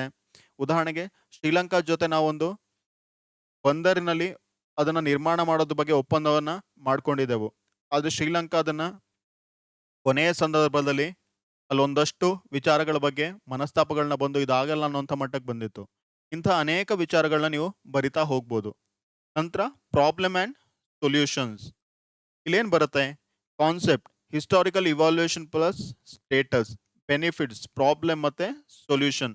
ಅಂದರೆ ಕೆಲವೊಂದು ಟಾಪಿಕ್ಗಳು ಇರ್ತದೆ, ಅದ್ರ ಬಗ್ಗೆ ನೀವು ಅದಕ್ಕೆ ಸಂಬಂಧಪಟ್ಟಾಗ ಸಮಸ್ಯೆಗಳನ್ನ ಕೊಟ್ಟಿರ್ತಾರೆ. ಅದಕ್ಕೆ ನೀವು ಉತ್ತರಗಳನ್ನ ಬರೆಯುವಂತಹ ರೂಪದಲ್ಲಿ ಅದನ್ನ ಬರಿತಾ ಹೋಗ್ಬೋದು. ಉದಾಹರಣೆಗೆ ಭಾರತದ ಶಿಕ್ಷಣ ವ್ಯವಸ್ಥೆ ಸವಾಲುಗಳು ಅಥವಾ ಭಾರತದ ಶಿಕ್ಷಣ ವ್ಯವಸ್ಥೆಯಲ್ಲಿ ತಂತ್ರಜ್ಞಾನದ ಪಾತ್ರ ಅಂತ ಕೊಟ್ಟಿರ್ತಾನೆ ಟಾಪಿಕ್‌ನ. ಆಗೇನ್ ಬರಿಬೇಕು ನಿಮ್ಗೆ? ತಂತ್ರಜ್ಞಾನದಲ್ಲಿ ಏನೇನ್ ಸಮಸ್ಯೆಗಳಿರ್ತವೆ? ಉದಾಹರಣೆಗೆ ಈಗ ಕೋವಿಡ್ ಬಂದ್ಮೇಲೆ ಆನ್‌ಲೈನ್ ಕ್ಲಾಸ್‌ಗಳಾಗಿದೆ. ಆನ್‌ಲೈನ್ ಕ್ಲಾಸ್‌ಗಳಾದಾಗ ಏನಾಗೈತೆ ಸಮಸ್ಯೆ? ಅನೇಕ ಕಡೆಗಳಲ್ಲಿ ಇಂಟರ್ನೆಟ್‌ಗಳಿಲ್ಲ, ಟೀಚರ್ಸ್‌ಗಳಿಗೆ ಕಾಂಟ್ಯಾಕ್ಟ್ ಮಾಡ್ಲಿಕ್ಕೆ ಆಗ್ತಾ ಇಲ್ಲ, ಮಕ್ಕಳುಗಳಿಗೆ ರೀಚ್ ಆಗ್ತಾ ಇಲ್ಲ, ಅನೇಕ ಪ್ರದೇಶಗಳಲ್ಲಿ ನೆಟ್‌ವರ್ಕ್‌ಗಳು ಸಿಗ್ತಾ ಇಲ್ಲ. ಇದೆಲ್ಲ ಪ್ರಾಬ್ಲಮ್ ಹಾಗೂ ಸೊಲ್ಯೂಷನ್ ಪಾರ್ಟಲ್ಲಿ ಬರುತ್ತೆ. ನಂತರ standards social, political, economical, administrative, international, environmental, historical, scientific, security, defence, legal ಈ ಥರ ಅನೇಕ ವಿಚಾರಗಳನ್ನ ನೀವು ಡೈಮೆನ್ಷನ್ ಅಂತ ಮೊದಲೇ ರೆಡಿ ಮಾಡ್ಕೊಂಡಿರ್ಬೇಕು. ಆಗ ನಿಮ್ಗೆ ಏನಾಗುತ್ತೆ ಎಸ್ಸೆ ಟಾಪಿಕ್ಸ್‌ನ ನೀವು ಕೊಟ್ಟ ಕೂಡಲೇ ನಿಮಗೆ ಇದರಲ್ಲಿ ನಾನು ಯಾವುದನ್ನ ತಗೊಳ್ಳಿ? ಉದಾಹರಣೆಗೆ ಟೆಂಪೋರಲ್ ತಗೊಳ್ಳಾ ಅಥವಾ ವಾಕ್ಸ್ ಆಫ್ ಲೈಫ್ ತಗೊಳ್ಳಾ? ಪ್ರಾಬ್ಲಮ್ಸ್ ಆಂಡ್ ಸೊಲ್ಯೂಷನ್ ತಗೊಳ್ಳಾ? ಈ ಥರ ನಿಮ್ಗೆ ಸುಲಭ ಆಗುತ್ತೆ. ಉದಾಹರಣೆಗೆ ನಿಮ್ಗೆ ಯಾವ್ದಾದ್ರು ಸೈಕಾಲಜಿಕಲ್ ಅಥವಾ ಫಿಲಾಸಾಫಿಕಲ್ ಆಸ್ಪೆಕ್ಟ್‌ಗಳು ಬಂದಾಗ ನಿಮ್ಗೆ ವಾಕ್ಸ್ ಆಫ್ ಲೈಫನ್ನ ತಗೊಳ್ಳೋವಂಥದ್ದು ಸುಲಭ ಆಗತ್ತೆ. ಸೆಕ್ಟೋರಲ್ ಯಾವಾಗಾಗುತ್ತೆ ಅಂತೆಲ್ಲ ಅಲ್ಲೇನೋ ಡೆವಲಪ್‌ಮೆಂಟ್ ಅನ್ನೋಂಥದ್ದು ಬಂದಾಗ ಆ ಥರದಕ್ಕೆ ನೀವು ಸೆಕ್ಟೋರಲ್ ತಗೋಬೋದು ಅಥವಾ ಟೆಂಪೋರಲ್‌ಗಳು ಕೂಡ ತಗೋಬೋದು. ಎಲ್ಲಾರು ಪ್ರಾಬ್ಲಮ್ಸ್‌ಗಳ ಬಗ್ಗೆ ಕೊಟ್ಟಾಗ ಅಲ್ಲೇನ್ ಮಾಡ್ಬೋದು ನೀವು? ಪ್ರಾಬ್ಲಮ್ಸ್‌ಗಳು ಕೊಟ್ಟಾಗ ನಿಮ್ಗೆ ಈ ಥರ ಪ್ರಾಬ್ಲಮ್ಸ್ ಆಂಡ್ ಸೊಲ್ಯೂಷನ್ ಅದ್ರಲ್ಲಿ ಬೆನಿಫಿಟ್ಸ್ ಏನಿದೆ, ಪ್ರಾಬ್ಲಮ್ಸ್ ಏನಿದೆ ಅವುಗಳನ್ನ ಬರೀತಾ ಹೋಗ್ಬೋದು. ಸ್ಟ್ಯಾಂಡರ್ಡ್ ಅಲ್ಲೇ ಸಾಮಾನ್ಯವಾಗಿ ನಿಮ್ಗೆ ಯಾವುದೋ ಒಂದು ಟಾಪಿಕ್‌ಗಳು ಕೊಟ್ಟಾಗ ಈ ಥರ ಅದರ ಸೋಷಿಯಲ್ ಆಸ್ಪೆಕ್ಟ್ ಆಗಿರ್ಬೋದು, ಪೊಲಿಟಿಕಲ್ ಆಸ್ಪೆಕ್ಟ್ ಆಗ್ಬೋದು, ಇಕನಾಮಿಕಲ್ ಆಸ್ಪೆಕ್ಟ್ ಆಗ್ಬೋದು, ಅಡ್ಮಿನಿಸ್ಟ್ರೇಟಿವ್ ಆಸ್ಪೆಕ್ಟ್ ಆಗ್ಬೋದು, ಅದನ್ನ ಬರಿತಾ ಹೋಗ್ಬೋದು. ಉದಾಹರಣೆಗೆ ನಿಮ್ಗೆ ಕೋವಿಡ್ ಬಗ್ಗೆ ಬಂದಾಗ ಇದೆಲ್ಲ ಬರಿತಾ ಹೋಗ್ಬೋದು. ಅಥವಾ ಈಗ ಡಿಜಿಟಲ್ ಟೆಕ್ನಾಲಜಿ ಬಂದಾಗ ಇದೆಲ್ಲ ಬರಿತಾ ಹೋಗ್ಬೋದು. ಡೇಟಾ ಪ್ರೈವಸಿ ಬಂದಾಗ ಇವುಗಳನ್ನ ಬರಿತಾ ಹೋಗ್ಬೋದು. ಎಲ್ಲ ಟಾಪಿಕ್‌ಗಳಲ್ಲಿ ಸಾಮಾನ್ಯವಾಗಿ ಈ ಸ್ಟ್ಯಾಂಡರ್ಡ್ ಆಸ್ಪೆಕ್ಟ್‌ಗಳು ಬರ್ತಾ ಹೋಗ್ತವೆ. ಇದು ನಿಮಗೆ ಟ್ರೆಂಡ್ ಅನಾಲಿಸಿಸ್ ಅಂತ ಮಾಡಿರುವಂತಹ 1ನೇ ವಿಡಿಯೋದಲ್ಲಿ ನಿಮ್ಗೆ ಹೇಳಿದ್ದೇನೆ. ಏನೇನ್ ಟಾಪಿಕ್ಸ್‌ಗಳು ಬಂದಿದೆ, ಇದರಿಂದ ಯಾವ್ಯಾವ ಟಾಪಿಕ್ಸ್‌ಗಳು ಬರ್ತವೆ? ಅನೇಕರು ಇರೋ ಕಡೆ ಎಲ್ಲ ಕೇಳ್ತಾ ಇರ್ತೀರ. ಯಾವ ಟಾಪಿಕ್ ಬರುತ್ತೆ? ಯಾವ್ದು ಇಂಪಾರ್ಟೆಂಟ್? ಯಾವ ಬುಕ್ ಓದ್ಬೇಕು? ಏನ್ ಮಾಡ್ಬೇಕು? ಎಲ್ಲದಕ್ಕೂ ಒಂದೇ ಒಂದು ಸೊಲ್ಯೂಷನ್ ಏನ್ ಹೇಳಿದ್ರೆ ನಿಮ್ಮ previous year questions. Previous year question ಪೇಪರ್‌ಲಿ ಏನೇನ್ ಕೊಟ್ಟಿದ್ದಾನೆ ಅದನ್ನ ನೋಡಿ, ನಿಮ್ಮಷ್ಟಕ್ಕೆ ನೀವು ಯೋಚನೆ ಮಾಡಿ, ನಿಮ್ಮಷ್ಟಕ್ಕೆ ನೀವು ಗೆಸ್ ಮಾಡಿ, ಅದ್ರ ಪ್ರಕಾರ ಪ್ರಿಪೇರ್ ಆಗ್ತಾ ಹೋಗಿ. ಇದನ್ನ ಬಿಟ್ಟು ಬೇರೆ ಯಾವುದೇ ದಾರಿ ಇಲ್ಲ. ಯಾವ ಟಾಪರ್ಸ್‌ಗಳಿರ್ತಾರೆ ಅವರೆಲ್ಲ ಮಾಡೋದು ಕೂಡ ಇಷ್ಟೇ. ಹಳೆ ಪೇಪರ್ಸ್ ಏನಿರುತ್ತೆ ನೋಡಿರ್ತಾರೆ. ಅವ್ರಿಗೊಂದು ಐಡಿಯಾಸ್ ಇರುತ್ತೆ. ಯಾರೋ ಹೇಳಿದ್ದನ್ನ ಕೇಳ್ಕೊಂಡು ಹೋದ್ರೆ ನಿಮ್ಗೆ ಯೋಚನೆ ಮಾಡೋಂಥ ಶಕ್ತಿನೇ ಕಳ್ಕೊಂಡಂಗೆ ಆಗುತ್ತೆ. ಇಲ್ಲಿ ನಿಮ್ಗೆ ನೋಡಿ ಯಾವ ರೀತಿ ಅದನ್ನ ನೋಡಬೇಕು, ಟ್ರೆಂಡ್ ಅನಾಲಿಸಿಸ್ ಯಾವ ರೀತಿ ಮಾಡಬೇಕು ಅನ್ನೋದನ್ನ ತಿಳಿಸ್ಕೊಡ್ತಾ ಇದ್ದೀನಿ ಅಷ್ಟೇ. ಅನೇಕ ಕಡೆಗಳಲ್ಲಿ ಏನಾಗ್ತಾ ಇದೆ ಅಂತ ಹೇಳಿದ್ರೆ ಕ್ವೆಶ್ಚನ್ ಪೇಪರ್ಸ್‌ಗಳನ್ನ ಡಿಸ್ಕಸ್ ಮಾಡ್ತಾ ಇದ್ರೆ ಅದನ್ನ ಸೊಲ್ಯೂಷನ್‌ಗಳನ್ನ ಕೊಡ್ತಾ ಇದ್ದಾರೆ. ನೀವು ಅದರಿಂದ ಒಂದು ಹೆಜ್ಜೆ ಮುಂದೆ ಹೋಗಬೇಕು. ಬರೀ ಕ್ವೆಶ್ಚನ್ಸ್‌ಗಳನ್ನ ಡಿಸ್ಕಸ್ ಮಾಡೋದು ಮಾತ್ರ ಅಲ್ಲ. ಕ್ವೆಶ್ಚನ್ಸನ್ನ ಡಿಸ್ಕಸ್ ಮಾಡಿದ್ಮೇಲೆ ಇನ್ಯಾವ ಕ್ವೆಶ್ಚನ್ಸ್ ಬರುತ್ತೆ, ಯಾವ ಟಾಪಿಕ್ಸ್ ಇಂಪಾರ್ಟೆಂಟ್ ಅನ್ನೋಂಥದ್ದು ನೀವೇ ಕಂಡುಹಿಡಿಬೇಕು. ಅದೇನು ದೊಡ್ಡ ಕಷ್ಟದ ಕೆಲಸ ಅಲ್ಲ. ಇಲ್ಲಿ ನೋಡಿ 2017ರಿಂದ 20 ತನಕ ಇರುವಂಥದ್ದು ಕ್ವೆಶ್ಚನ್ಸ್‌ಗಳನ್ನ ಒಂದಷ್ಟು ಬರಿತಾ ಹೋಗಿದ್ದೀನಿ ಇಲ್ಲಿ. ಯಾವ್ಯಾವ ಟಾಪಿಕ್ಸ್‌ಗಳ ಮೇಲೆ ಕೊಟ್ಟಿದ್ದಾರೆ? ಅನೇಕ ಟಾಪಿಕ್ಸ್‌ಗಳಿದೆ ಇದರಲ್ಲಿ. Cashless economy, Kaveri river, liquor ban, ಮದ್ಯಪಾನ ನಿಷೇಧ, Pak China, digital age, society, terrorism, corporate ಹಾಗೆ ಅನೇಕ ವಿಷಯಗಳಿದೆ. ಈ ಸ್ಲೈಡ್‌ನ 1 ಸೆಕೆಂಡ್ ನೋಡಿ ನೀವು. ಇಲ್ಲಿ ಒಂದಷ್ಟು ಗೊತ್ತಾಗುತ್ತೆ. ಅದೇ ರೀತಿ ಮೀಡಿಯಾ ಮತ್ತು ಡೆಮೋಕ್ರಸಿ ಬಗ್ಗೆ ಇದೆ. ಅರ್ಬನೈಸೇಷನ್ ಬಗ್ಗೆ ಇದೆ, ಗ್ಲೋಬಲೈಸೇಷನ್ ಬಗ್ಗೆ ಇದೆ, ಅಗ್ರಿಕಲ್ಚರ್ ಮಾಡರ್ನೈಸೇಷನ್ ಬಗ್ಗೆ ಇದೆ. ನಂತರ ಎಮರ್ಜಿಂಗ್ ಇಂಡಿಯಾ ಇದೆ. ನೋಡಿ ಇದೆಲ್ಲ ನಿಮ್ಗೆ ಒಂದಷ್ಟು ವಿಚಾರಗಳು ಗೊತ್ತಾಗುತ್ತೆ. ಇಲ್ಲಿ ಏನು ಗೊತ್ತಾಗುತ್ತೆ ನಿಮ್ಗೆ? ಪಾಕ್ ಮತ್ತೆ ಚೈನಾದ ಬಗ್ಗೆ ಕೊಟ್ಟಿದ್ದಾರೆ. ಡಿಪ್ಲೊಮಸಿ ಝೀರೋ ಸಮ್ ಗೇಮ್ ಅಂತ ಕೊಟ್ಟಿದ್ದಾರೆ. ಹೇಳಿದ್ರೆ ಇದಷ್ಟು ವಿದೇಶಾಂಗ ನೀತಿ ಅಥವಾ ಡಿಪ್ಲೊಮಸಿ ಬಗ್ಗೆ ಇರುವಂತಹ ಟಾಪಿಕ್‌ಗಳು. ನಂತರ ಕ್ಯಾಶ್‌ಲೆಸ್ ಇಕಾನಮಿ, ಇಂಡಿಯಾ ಮಲ್ಟಿಕಲ್ಚರ್, ಮೀಡಿಯಾ ಮತ್ತು democracy, urbanisation, globalisation, agriculture modernisation, ನಂತರ ಪೊಲೀಸಿಂಗ್ ಬಗ್ಗೆ ಇರ್ಬೋದು, ಎಮರ್ಜಿಂಗ್ ಇಂಡಿಯಾದ ಬಗ್ಗೆ ಇರ್ಬೋದು. ಈಗ ನಿಮ್ಗೆ ಇದಿಷ್ಟನ್ನ ನೋಡಿದಾಗ ನಿಮ್ಗೆ ಒಂದಷ್ಟು ಟಾಪಿಕ್‌ಗಳು ಗೊತ್ತಾಗುತ್ತೆ. ಒಂದು ಏನು ಹೇಳಿದ್ರೆ ಭಾರತದ ವಿದೇಶಾಂಗ ನೀತಿಗಳ ಬಗ್ಗೆ ಕೇಳ್ತಾರೆ. 2ನೇದು ರೀಸೆಂಟ್ ಟ್ರೆಂಡ್ ಅಲ್ಲಿರುವಂತಹ ಟಾಪಿಕ್‌ಗಳ ಬಗ್ಗೆ ಕೇಳ್ತಾರೆ. 3ನೇದು ಭಾರತದಲ್ಲಿ ಏನೇನ್ ಬದಲಾವಣೆಗಳಾಗ್ತಾ ಇದೆ ಅದ್ರ ಬಗ್ಗೆ ಕೇಳ್ತಾ ಇರ್ತಾರೆ. ಉದಾಹರಣೆಗೆ ಕ್ಯಾಶ್‌ಲೆಸ್ ಇಕಾನಮಿ ಆಗಿರ್ಬೋವಂಥದ್ದು. ನಂತರ ಏನಾಗಿದೆ ಇಲ್ಲಿ ಅಂತ ಹೇಳಿದ್ರೆ ಎಜುಕೇಷನ್ ಬಗ್ಗೆ ಕೇಳುವಂಥ ಸಾಧ್ಯತೆಗಳು ಜಾಸ್ತಿ ಇರ್ತವೆ. ಎಮರ್ಜಿಂಗ್ ಇಂಡಿಯಾದ ಬಗ್ಗೆ ಕೇಳುವಂಥದ್ದು ಜಾಸ್ತಿ ಇರ್ತದೆ. ಹೀಗೆ ಇದಿಷ್ಟನ್ನು ನೋಡಿದಾಗ ನಿಮ್ಗೆ ಒಂದಷ್ಟು ಟಾಪಿಕ್‌ಗಳು ಗೊತ್ತಾಗೇ ಗೊತ್ತಾಗುತ್ತೆ. ಒಂದು ಡಿಜಿಟಲ್ ಮೀಡಿಯಾದ ಬಗ್ಗೆ ಕ್ವೆಶ್ಚನ್ಸ್‌ಗಳು ಬರ್ತದೆ. 2ನೇದು ಮೀಡಿಯಾದ ಬಗ್ಗೆ ಬರುತ್ತೆ. 3ನೇದು ಅಗ್ರಿಕಲ್ಚರ್ ಬಗ್ಗೆ ಬರುತ್ತೆ. ನಂತರ ರೀಸೆಂಟ್ ಡೆವಲಪ್‌ಮೆಂಟ್, ಗ್ಲೋಬಲೈಸೇಷನ್, ನಂತರ ಅರ್ಬನೈಸೇಷನ್ ಆ ಥರ ಟಾಪಿಕ್‌ಗಳು ಬರ್ತದೆ. ನಂತರ ಮುಖ್ಯವಾಗಿ ಬರುವಂಥದ್ದು ವುಮನ್ ರಿಲೇಟೆಡ್ ಟಾಪಿಕ್ಸ್‌ಗಳು ಬರ್ತದೆ. ಹೀಗೆ ಒಂದಷ್ಟು ಟಾಪಿಕ್‌ಗಳು ಯಾವ್ದು ಬರುತ್ತಂತ ನೀವೇ ಡಿಸೈಡ್ ಮಾಡ್ಕೊಳ್ಳಿ. ಅದನ್ನ ಬರೀತಾ ಹೋಗಿ. ನಂತರ ಏನ್ ಮಾಡ್ಬೇಕು ಅಂತ ಹೇಳಿದ್ರೆ, ಈ ಟಾಪಿಕ್‌ಗಳ ಬಗ್ಗೆ ನಿಮ್ಗೆ ಸ್ಟ್ಯಾಂಡರ್ಡ್ ಆಗಿ ಇಂಟ್ರೊಡಕ್ಷನ್ ಏನ್ ಬರಿಬೇಕು, ಕನ್ಕ್ಲೂಷನ್ ಏನ್ ಬರಿಬೇಕು, ಡೇಟಾ ಏನ್ ಬೇಕು, ಅದಷ್ಟನ್ನ ಕೂಡ ನೀವು ಬರ್ದಿಟ್ಕೊಳ್ಬೇಕು.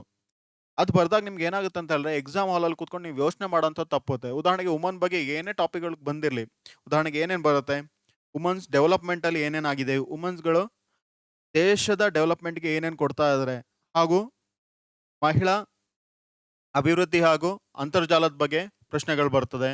ಜೊತೆಗೆ ಮಹಿಳೆ ಒಂದು ಕುಟುಂಬದ ನಿರ್ವಹಣೆಯಲ್ಲಿ ಯಾವ ರೀತಿ ತನ್ನ ಪಾತ್ರವನ್ನ ವಹಿಸ್ತಾ ಇದ್ದಾಳೆ, ಅದ್ರ ಬಗ್ಗೆ ಬರುತ್ತೆ. ಇಲ್ಲಿ ನೋಡಿ ಟಾಪಿಕ್ ಕೊಟ್ಟಿದ್ದಾರೆ, ಇಂಟರ್ನೆಟ್ ಆ್ಯಂಡ್ ವುಮನ್ ಸೇಫ್ಟಿ ಅಂತ ಹೇಳಿದ್ರೆ, ಇಂಟರ್ನೆಟ್ ಮತ್ತು ಮಹಿಳಾ ಭದ್ರತೆ ಬಗ್ಗೆ ಪ್ರಶ್ನೆಗಳು ಬರುತ್ತೆ. ಅದಕ್ಕೆಲ್ಲ ನಿಮಗೆ ಸಾಮಾನ್ಯವಾಗಿ ಒಂದು ಸ್ಟ್ಯಾಂಡರ್ಡ್ ನಿಮಗೆ ಇಂಟ್ರೊಡಕ್ಷನ್ ಆಗುತ್ತೆ, ಕನ್ಕ್ಲೂಷನ್ ನಿಮಗೆ ರೆಡಿ ಇದ್ದಾಗ ಎಕ್ಸಾಮ್ ಹಾಲಲ್ಲಿ ನೀವು ಅದನ್ನ ಒಂದು ಸ್ವಲ್ಪ ಬದಲಾವಣೆ ಮಾಡಬೇಕಾಗುತ್ತೆ ಅಷ್ಟೇ. ಬೇರೆ ಏನು ಮಾಡ್ಬೇಕು ಅನ್ನೋಂಥದ್ದು ಇರಲ್ಲ. ಅದೇ ರೀತಿ ಪೊಲೀಸ್ ಬಗ್ಗೆ, ಪೊಲೀಸ್ ಅನ್ನೋಂಥದ್ದು ತುಂಬಾ ಇಂಪಾರ್ಟೆಂಟ್ ಟಾಪಿಕ್ ನಿಮಗೆ. ಪೊಲೀಸ್ ಡಿಪಾರ್ಟ್ಮೆಂಟ್ ಬಗ್ಗೆ ಆಗಿರ್ಬೋದು, ಕೋವಿಡ್ ಟೈಮಲ್ಲಿ ಪೊಲೀಸ್‌ಗಳದ್ದು ಕರ್ತವ್ಯದ ಬಗ್ಗೆ ಆಗಿರ್ಬೋದು, ಪೊಲೀಸ್ ರಿಫಾರ್ಮ್ ಬಗ್ಗೆ ಆಗಿರ್ಬೋದು, ಈಗ ಪೊಲೀಸ್ ಮತ್ತೆ ನಕ್ಸಲಿಸಂ ಬಗ್ಗೆ ಆಗಿರ್ಬೋದು, ಪೊಲೀಸ್ ಮತ್ತೆ ಸೋಷಿಯಲ್ ಬಿಹೇವಿಯರ್ ಬಗ್ಗೆ ಆಗಿರ್ಬೋದು. ಇವೆಲ್ಲ ನಿಮಗೆ ಅತ್ಯಂತ ಸೂಕ್ಷ್ಮವಾದಂಥ ಟಾಪಿಕ್‌ಗಳು. ತುಂಬಾ ಸುಲಭ ಅಂತ ಅನ್ಸುತ್ತೆ. ಉದಾಹರಣೆಗೆ ಸೋಷಿಯಲ್ ಬಿಹೇವಿಯರಿಸಂ ಮತ್ತೆ ಪೊಲೀಸ್ ಡಿಪಾರ್ಟ್ಮೆಂಟ್ ಬಗ್ಗೆ ಕೇಳಿದಾಗ ತುಂಬಾ ಸರಳವಾದಂಥ ಪ್ರಶ್ನೆ ಅದು. ಆದ್ರೆ ನಿಮ್ಗೆ ಅಲ್ಲಿ ಬರಿಬೇಕು ಅಂತ ಹೋದಾಗ ನಿಮಗೆ ಡೈಮೆನ್ಷನ್ಸ್‌ಗಳು ಗೊತ್ತಿರಬೇಕು. ಅದು ಗೊತ್ತಿಲ್ಲ ಅಂತ ಹೇಳಿ ನಿಮ್ಗೆ ಅಲ್ಲಿ ಬರೀಲಿಕ್ಕಾಗಲ್ಲ. ಅಗ್ರಿಕಲ್ಚರ್ ಮಾಡರ್ನೈಸೇಷನ್, ಅರ್ಬನೈಸೇಷನ್, ಗ್ಲೋಬಲೈಸೇಷನ್ ಇದೆಲ್ಲ ಸಾಮಾನ್ಯವಾಗಿ ಟ್ರೆಂಡಲ್ಲಿ ಇರುವಂಥ ಟಾಪಿಕ್‌ಗಳು. ಆದ್ರೆ ಅಲ್ಲಿ ನಿಮಗೆ ಅದನ್ನ ಪ್ರಿಪೇರ್ ಮಾಡಿದಾಗ ಮಾತ್ರ ನಿಮ್ಗೆ ಅಲ್ಲಿ ಬರೀಲಿಕ್ಕೆ ಪಾಯಿಂಟ್‌ಗಳು ಸಿಗುತ್ತೆ. ಇಲ್ಲ ಅಂತ ಹೇಳಿದ್ರೆ ನಿಮ್ಗೆ ಅಲ್ಲಿ ಪಾಯಿಂಟ್‌ಗಳು ಸಿಗಲ್ಲ. ಅದರಿಂದ ಹೇಳೋದಿಷ್ಟೇ, ಹಳೆ ಪ್ರಶ್ನೆ ಪತ್ರಿಕೆಗಳನ್ನು ನೋಡಿ ಒಂದು 5ರಿಂದ 6 ಇಂಪಾರ್ಟೆಂಟ್ ಟಾಪಿಕ್‌ಗಳು ಸಿಗುತ್ತೆ. ಟಾಪಿಕ್‌ಗಳು ಇಂಪಾರ್ಟೆಂಟ್ ಎಲ್ಲ ಮತ್ತೆ ಮತ್ತೆ ಕ್ವೆಶ್ಚನ್‌ಗಳು ಯಾವುದ್ರ ಮೇಲೆ ಬಂದಿರುತ್ತೆ ಅದ್ರ ಬಗ್ಗೆ ಬರುತ್ತೆ. ಇನ್ನೊಂದು ಮುಖ್ಯವಾದದ್ದು ಅಂತ ಹೇಳಿದ್ರೆ ಕಾವೇರಿ ರಿವರ್ ಬಗ್ಗೆ ಅಲ್ಲಿ ಬಂದಿದೆ. ಹೇಳಿದ್ರೆ ಅದೆಲ್ಲ ರೀಸೆಂಟ್ ಟ್ರೆಂಡಲ್ಲಿ ಇದ್ದಂಥದ್ದು, ನ್ಯೂಸಲ್ಲಿ ಇದ್ದಂಥ ಟಾಪಿಕ್‌ಗಳು.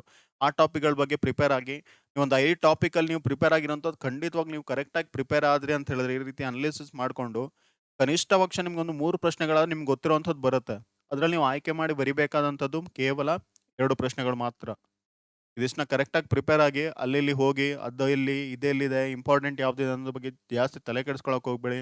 ನೀವು ಗೂಗಲಲ್ಲಿ ಹೋದ್ರೆ ಏನೇನು ಮಾಹಿತಿಗಳು ಬೇಕು ಎಲ್ಲ ಟಾಪಿಕ್‌ಗಳ ಮೇಲೆ ಬರುತ್ತೆ, ಸಿಗುತ್ತೆ. ನೋಡಿ ಅದನ್ನ ಬರೆದಿಟ್ಕೊಳ್ಳಿ. ಮತ್ತೆ ಮತ್ತೆ ಅದನ್ನ ರಿವೈಸ್ ಮಾಡಿ ಎಕ್ಸಾಮಲ್ಲಿ ನೀಟಾಗಿ ಪ್ರೆಸೆಂಟ್ ಮಾಡ್ತಾ ಹೋಗಿ. ಇದು ಮಾತ್ರ ಅತ್ಯಂತ ಮುಖ್ಯವಾದಂಥ ವಿಷಯ. ಕನ್ನಡ ಮಾಧ್ಯಮದ ವಿದ್ಯಾರ್ಥಿಗಳು ಒಂದ್ಸಲ ಸ್ಕ್ರೀನನ್ನ ಪಾಸ್ ಮಾಡಿ ನೋಡಿ. ಇಲ್ಲಿ ನಿಮಗೆ ಆಂಗ್ಲ ಮಾಧ್ಯಮದಲ್ಲಿ ಏನೇನು ಪ್ರಶ್ನೆಗಳು ಬರುತ್ತಂತ ಏನು ಕೊಟ್ಟಿದ್ದೇನೋ ಅದನ್ನೇ ಇಲ್ಲಿ ಕನ್ನಡಕ್ಕೆ ತರ್ಜುಮೆ ಮಾಡಿ ಹೇಳಿದ್ದೇನೆ ಅಷ್ಟೇ. ಇದನ್ನ ನೋಡಿದ್ರೆ ನಿಮ್ಗೆ ಗೊತ್ತಾಗುತ್ತೆ ಏನು ಓದ್ಬೇಕು ಅನ್ನೋಂಥದ್ದು. ನಿಮ್ಗೇನು ಅನ್ಸುತ್ತೆ ಇಲ್ಲಿ ಆರ್ಥಿಕತೆ ಬಗ್ಗೆ ಪ್ರಶ್ನೆಗಳು ಬರುವಂಥ ಸಾಧ್ಯತೆ ಇದೆ. ಕಾವೇರಿ ನದಿ ಹೇಳಿದ್ರೆ ಕಾವೇರಿ ನದಿ ಬಗ್ಗೆನೇ ಕೇಳಬೇಕು ಅಂತಲ್ಲ, ಇದು ರೀಸೆಂಟ್ ಆಗಿ ನ್ಯೂಸಲ್ಲಿ ಇತ್ತು. ಆ ಕ್ವೆಶ್ಚನ್ ಪೇಪರ್ ಮಾಡುವಾಗ ಅದರಿಂದ ರೀಸೆಂಟ್ ಆಗಿ ಏನೇನು ವಿವಾದಗಳಿದೆ ಅಥವಾ ಕರ್ನಾಟಕಕ್ಕೆ ಸಂಬಂಧಪಟ್ಟಂತ ಅತ್ಯಂತ ಮುಖ್ಯವಾದಂಥ ವಿಚಾರಗಳೇನಿದೆ ಇಂಥದ್ರ ಬಗ್ಗೆ ಪ್ರಶ್ನೆಗಳನ್ನ ಕೇಳ್ತಾರೆ. ಉದಾಹರಣೆಗೆ ಇಲ್ಲಿ ಮಹದಾಯಿ ಇದೆ, ನಂತರ ಮದ್ಯ ನಿಷೇಧ, ಇದೆಲ್ಲ ಸಾಮಾನ್ಯವಾಗಿ ಕೇಳೋಂಥ ಟಾಪಿಕ್ ಅಥವಾ ತುಂಬ ಸಲ ಡಿಸ್ಕಷನ್ಗೆ ಅಲ್ಲಲ್ಲಿ ಬಂದಿರುತ್ತೆ. ಇಲ್ಲಿ ನೋಡಿ ಪಾಕ್ ಹಾಗೂ ಚೀನಾ ಯಾವ್ದ್ರ ಬಗ್ಗೆ ಬರುತ್ತೆ, ಇದು ನಮ್ಮ ಗಡಿಗಳ ಬಗ್ಗೆ ಬರುತ್ತೆ ಅಥವಾ ವಿದೇಶಾಂಗ ನೀತಿ ಬಗ್ಗೆ ಬರುತ್ತೆ. ಇದಕ್ಕೆ ಸಂಬಂಧಪಟ್ಟಾಗೆ ರೀಸೆಂಟ್ ಆಗಿ ಯಾವ್ದಿತ್ತು, ಉದಾಹರಣೆಗೆ ಕ್ವಾಡ್ ಅಂತ ಕೇಳಿರ್ತೀರಾ ನೀವು, ಅದ್ರ ಬಗ್ಗೆ ಕೇಳಿರ್ಬೋದು. ಅಥವಾ ನಮ್ಮ ಹಾಗೂ ಚೀನಾದ ಗಡಿ ಡೋಕ್ಲಾಂ ಪ್ರದೇಶದಾಗಿರ್ಬೋದು, ಅದ್ರ ಬಗ್ಗೆ ಪ್ರಶ್ನೆಗಳು ಬರ್ಬೋದು. ಡಿಜಿಟಲ್ ಯುಗ, ಡಿಜಿಟಲ್ ಯುಗದಲ್ಲಿ ಏನೇನು ಕೇಳ್ಬೋದು, ಇತ್ತೀಚೆಗೆ ಏನೇನು ಚೇಂಜಸ್ಗಳಾಗ್ತದೆ, ಉದಾಹರಣೆಗೆ 5G ಟೆಕ್ನಾಲಜಿ ಬಗ್ಗೆ ಅನೇಕ ಚರ್ಚೆಗಳಾಗ್ತಾ ಇದೆ, ಅದರ ಬಗ್ಗೆ ಕೇಳ್ಬೋದು. ಸಮಾಜ ಹಾಗೂ ಭಯೋತ್ಪಾದನೆ, ಇದು ನೋಡಿದು ಪೊಲೀಸರಿಗೂ ಸಂಬಂಧಪಟ್ಟಿರೋದು, ಸಮಾಜಕ್ಕೂ ಸಂಬಂಧಪಟ್ಟಿರೋದು. ಈಗ ಭಯೋತ್ಪಾದನೆ ಬದಲಿಗೆ ಇನ್ನೇನು ಬರ್ತಾ ಇದೆ ನಿಮಗೆ, ಇತ್ತೀಚೆಗೆ ಸುದ್ದಿಯಲ್ಲಿದ್ದಂಥದ್ದು ನಕ್ಸಲಿಸಂ, ನಕ್ಸಲಿಸಂ ಬಗ್ಗೆ ಪ್ರಶ್ನೆಗಳನ್ನ ಕೇಳ್ಬೋದು. ಕಾರ್ಪೊರೇಟ್ ಕೃಷಿ, ಇಲ್ಲಿ ನೋಡಿ ಕೃಷಿಗೆ ಸಂಬಂಧಪಟ್ಟಿರುವಂಥದ್ದು, ಕೃಷಿಗೆ ಸಂಬಂಧಪಟ್ಟಿರುವಂಥದ್ದಲ್ಲಿ ಈಗ ಏನೇನು ಬಂದಿದೆ, ಹೊಸ ನೂತನ ಕೃಷಿ ಕಾಯ್ದೆಗಳು, ಅದರ ಬಗ್ಗೆ ಪ್ರಶ್ನೆನ ಕೇಳ್ಬೋದು. ಈ ರೀತಿ ನಿಮಗೆ ಏನೇನು ನೀವು ಟಾಪಿಕ್ಗಳು ಹಳೇದಿದೆ ಅದನ್ನು ನೋಡಿದಾಗ ನಿಮಗೆ ಗೊತ್ತಾಗುತ್ತೆ ಯಾವ್ದಾವ್ದು ಇಂಪಾರ್ಟೆಂಟ್ ಟಾಪಿಕ್, ಯಾವ್ದಾವ್ದು ಇಂಪಾರ್ಟೆಂಟ್ ಟಾಪಿಕ್ ಇಲ್ಲ ಅಂತ. ಇಂಟರ್ನೆಟ್ ಹಾಗೂ ಮಹಿಳೆಯರ ಸುರಕ್ಷತೆ, ಈಗ ಇಂಟರ್ನೆಟ್ ಬಗ್ಗೆ ಕೇಳ್ಬೋದು. ಎಗೇನ್ ಡಿಜಿಟಲ್ ಯುಗ, ಅದಕ್ಕೆ ಸಂಬಂಧಪಟ್ಟ ಹಾಗೆ ಆಗುತ್ತೆ ಇದು. ಮಹಿಳೆಯರ ಸುರಕ್ಷತೆ, ಇಲ್ಲಿ ನೋಡಿ ಇದೆರಡು ಕೂಡ ತುಂಬಾ ಮುಖ್ಯವಾದಂಥ ವಿಚಾರ, ಒಂದು ಇಂಟರ್ನೆಟ್ ಹಾಗೂ ಮಹಿಳೆಯರು. ಇಂಟರ್ನೆಟ್ ಬಗ್ಗೆ ಏನೇನು ಈಗ ಬದಲಾವಣೆಗಳಾಗಿದೆ, ಉದಾಹರಣೆಗೆ ಈಗ ನಿಮ್ಮ ಆನ್ಲೈನ್ ಎಜುಕೇಶನ್ ಆಗಿರ್ಬೋದು, ಅದರ ಬಗ್ಗೆ ಕೇಳ್ಬೋದು. ಮಹಿಳೆಯರ ಬಗ್ಗೆ ಅನೇಕ ವಿಚಾರಗಳು ಬಂದಿದೆ. ಉದಾಹರಣೆಗೆ ಈಗ ಕೋವಿಡ್ ಸಮಯದಲ್ಲಿ ಮಹಿಳೆಯರ ಮೇಲೆ ಆಗಿರುವಂತಹ ದೌರ್ಜನ್ಯಗಳು, ಅವ್ರು ಅನುಭವಿಸ್ತಿರುವಂಥ ನೋವುಗಳು, ಅದೆಲ್ಲದರ ಬಗ್ಗೆ ಅನೇಕ ಘಟನೆಗಳಿದೆ. ಅದಕ್ಕೆ ಸಂಬಂಧಪಟ್ಟಂತೆ ಟಾಪಿಕ್‌ಗಳನ್ನ ಕೇಳ್ಬೋದು. ನಂತರ ಭಾರತದ ಸಂಸ್ಕೃತಿಗೆ ಸಂಬಂಧಪಟ್ಟ ಹಾಗೆ ಪ್ರಶ್ನೆಗಳು ಬರ್ತವೆ. ಇನ್ನೊಂದು ಮುಖ್ಯವಾದಂತಹ ಸೆಗ್ಮೆಂಟ್ ಹೇಳಿದ್ರೆ ಪರಿಸರ ಹಾಗೂ ಅಭಿವೃದ್ಧಿ. ಪರಿಸರಕ್ಕೆ ಸಂಬಂಧಪಟ್ಟಂತೆ ಗ್ಲೋಬಲ್ ವಾರ್ಮಿಂಗ್ ಆಗಿರ್ಬೋದು, ಐಸ್ ಮೆಲ್ಟಿಂಗ್ ಆಗಿರ್ಬೋದು, ಪರಿಸರ ನಾಶ ಆಗಿರ್ಬೋದು, ಮಾಲಿನ್ಯಗಳಾಗಿರ್ಬೋದು, ಅದ್ರ ಬಗ್ಗೆ ಪ್ರಶ್ನೆಗಳನ್ನ ಕೇಳ್ತಾರೆ. ನಂತರ ಸರ್ಕಾರ ಗವರ್ನೆನ್ಸ್ ಏನಿದೆ, ಅದರಲ್ಲಿ ಪಾರ್ಟಿಗಳನ್ನ ಬದಲಾಯಿಸುವಂಥದ್ದಾಗಿರ್ಬೋದು, ಪಾರ್ಟಿಗಳಲ್ಲಿ ಸ್ಪಷ್ಟ ಬಹುಮತ ಇಲ್ಲದೆ ಅಂತ ಆಗಿರಬಹುದು, ಅಥವಾ ಹಣವನ್ನ ಕೊಟ್ಟು ಪಾರ್ಟಿಯನ್ನ ಬದಲಾಯಿಸೋದ್ರ ಬಗ್ಗೆ ಆಗಿರ್ಬೋದು, ಅದ್ರ ಬಗ್ಗೆ ಸಾಮಾನ್ಯವಾಗಿ ಟ್ರೆಂಡ್ ಅಲ್ಲಿರುವಂತಹ ಟಾಪಿಕ್ಗಳು. ಮಹಿಳೆಯರು ಹಾಗೂ ಅವರ ಗೌರವಕ್ಕೆ ಸಂಬಂಧಪಟ್ಟ ಹಾಗೆ, ಅಥವಾ ಅವರ ಡೆವಲಪ್ಮೆಂಟ್‌ಗೆ ಸಂಬಂಧಪಟ್ಟ ಹಾಗೆ, ಅವರ ಸಮಸ್ಯೆಗಳ ಬಗ್ಗೆ, ಅವ್ರನ್ನ ಮುಂಚೂಣಿಯಲ್ಲಿ ತರೋದ್ರ ಬಗ್ಗೆ, ಅವರ ಪಾರ್ಟಿಸಿಪೇಷನ್ ಕಾರ್ಪೊರೇಟ್ ಸೆಕ್ಟರಲ್ಲಿ ಅಥವಾ ಬೇರೆ ಯಾವುದೇ ಕ್ಷೇತ್ರದಲ್ಲಿ ಮಹಿಳೆಯರ ಅಭಿವೃದ್ಧಿ ಬಗ್ಗೆ ಪ್ರಶ್ನೆಗಳನ್ನ ಕೇಳ್ತಾರೆ. ರಾಜತಾಂತ್ರಿಕತೆ ಇದು ವಿದೇಶಾಂಗ ನೀತಿ ಬಗ್ಗೆ ಸಂಬಂಧಪಟ್ಟಿರುವಂತಹ ಒಂದು ಟಾಪಿಕ್. ಮಾಧ್ಯಮ ಹಾಗೂ ಪ್ರಜಾಪ್ರಭುತ್ವ. ಸೋಷಿಯಲ್ ಮೀಡಿಯಾದ ಬಗ್ಗೆ ಅನೇಕ ಚರ್ಚೆಗಳಾಗಿದೆ. ಉದಾಹರಣೆಗೆ ನಮ್ಮ ಮಾಹಿತಿಯ ಗೌಪ್ಯತೆ ಆಗಿರ್ಬೋದು, ಅಥವಾ ಅದಕ್ಕೆ ಸಂಬಂಧಪಟ್ಟಂತ ಪ್ರೈವಸಿ ಬಗ್ಗೆ ಆಗಿರ್ಬೋದು. ನಿಮ್ಗೆ ಗೊತ್ತಿದೆ, ಈಗ ಟ್ವಿಟರ್ ಹಾಗೂ ಫೇಸ್ಬುಕ್ಗಳ ಮಧ್ಯೆ ಹಾಗೂ ಸರ್ಕಾರದ ಮಧ್ಯೆ ಏನೇನು ಸಮಸ್ಯೆಗಳಾಗಿತ್ತು, ಅದಕ್ಕೆ ಏನೇನು ಆಗ್ತಾ ಇದೆ, ಅದಕ್ಕೆ ಸಂಬಂಧಪಟ್ಟಂತ ವಿಚಾರ. ಸಂಚಾರ ದಟ್ಟಣೆ ಇದು ನೋಡಿ ಜನರಲ್ ಟಾಪಿಕ್ ಇದು. ನ್ಯಾಯಾಂಗದ ಬಗ್ಗೆ ಅನೇಕ ಪ್ರಶ್ನೆಗಳು ಬರ್ತದೆ. ನ್ಯಾಯಾಂಗದ ಕಾರ್ಯ ಏನು, ನ್ಯಾಯಾಂಗದ ಜೊತೆಗೆ ಏನೇನು ಆಗ್ತಾ ಇದೆ, ರಾಷ್ಟ್ರದ ಭವಿಷ್ಯ ಹಾಗೂ ಶಾಲೆ ಅಥವಾ ಶಿಕ್ಷಣದ ಬಗ್ಗೆ ಸಂಬಂಧಪಟ್ಟಿರುವಂಥ ಪ್ರಶ್ನೆಗಳು. ನಗರೀಕರಣ ಇದು ಸಾಮಾನ್ಯವಾಗಿ ಟ್ರೆಂಡಲ್ಲಿರುವಂಥ ಟಾಪಿಕ್. ಆರ್ಥಿಕ ಬೆಳವಣಿಗೆ ಹಾಗೂ ಸಮಾನ ನ್ಯಾಯ ಇದೆಲ್ಲ ಸಾಮಾನ್ಯವಾಗಿ ಯಾವತ್ತಿಗೂ ಕೂಡ ಚರ್ಚೆಯಲ್ಲಿ ಇರುವಂಥದ್ದು. ಇಲ್ಲಿ ನೋಡಿ, ಮತ್ತೆ ಪುನಃ ಸಂಸ್ಕೃತಿ ಬಗ್ಗೆ ಪ್ರಶ್ನೆನ ಕೇಳಿದ್ದಾನೆ, ಕೃಷಿ ಬಗ್ಗೆ ಕೇಳಿದ್ದಾನೆ. ಇದು ಅತ್ಯಂತ ಮುಖ್ಯವಾದಂಥದ್ದು. ನನ್ನ ಪ್ರಕಾರ ಪೊಲೀಸ್ ಬಗ್ಗೆ ಒಂದಲ್ಲ ಒಂದು ಕ್ವಶನ್ ಇದ್ದೇ ಇರುತ್ತೆ. ಪೊಲೀಸ್ ಹಾಗೂ ಕೋವಿಡ್‌ನಲ್ಲಿ ಅವರ ಕರ್ತವ್ಯ ನಿರ್ವಹಣೆ ಏನು ಮಾಡಿದ್ರು, ಪೊಲೀಸ್ ಡಿಪಾರ್ಟ್‌ಮೆಂಟಲ್ಲಿ ಏನೇನು ಬದಲಾವಣೆಗಳಾಗ್ಬೋದು, ಏನೇನು ಆವಿಷ್ಕಾರಗಳಾಗಿದೆ, ಪೊಲೀಸ್ ಹಾಗೂ ಸಮಾಜದ ನಡುವಿನ ಸಂಬಂಧ ಹೇಗಿದೆ, ದೇಶದ ಅಭಿವೃದ್ಧಿಯಲ್ಲಿ ಅವರ ಪಾತ್ರ ಏನು, ಈ ಥರ ಅನೇಕ ವಿಚಾರಗಳು ಪೊಲೀಸ್ ಹಾಗೆಯೇ ಅದಕ್ಕೆ ಸಂಬಂಧಪಟ್ಟಂಥ ಡಿಪಾರ್ಟ್‌ಮೆಂಟ್‌ಗಳ ಬಗ್ಗೆ ಪ್ರಶ್ನೆಗಳನ್ನ ಕೇಳ್ತಾರೆ. ಅದ್ರ ಬಗ್ಗೆ ತಯಾರಿ ನಡೆಸಿ.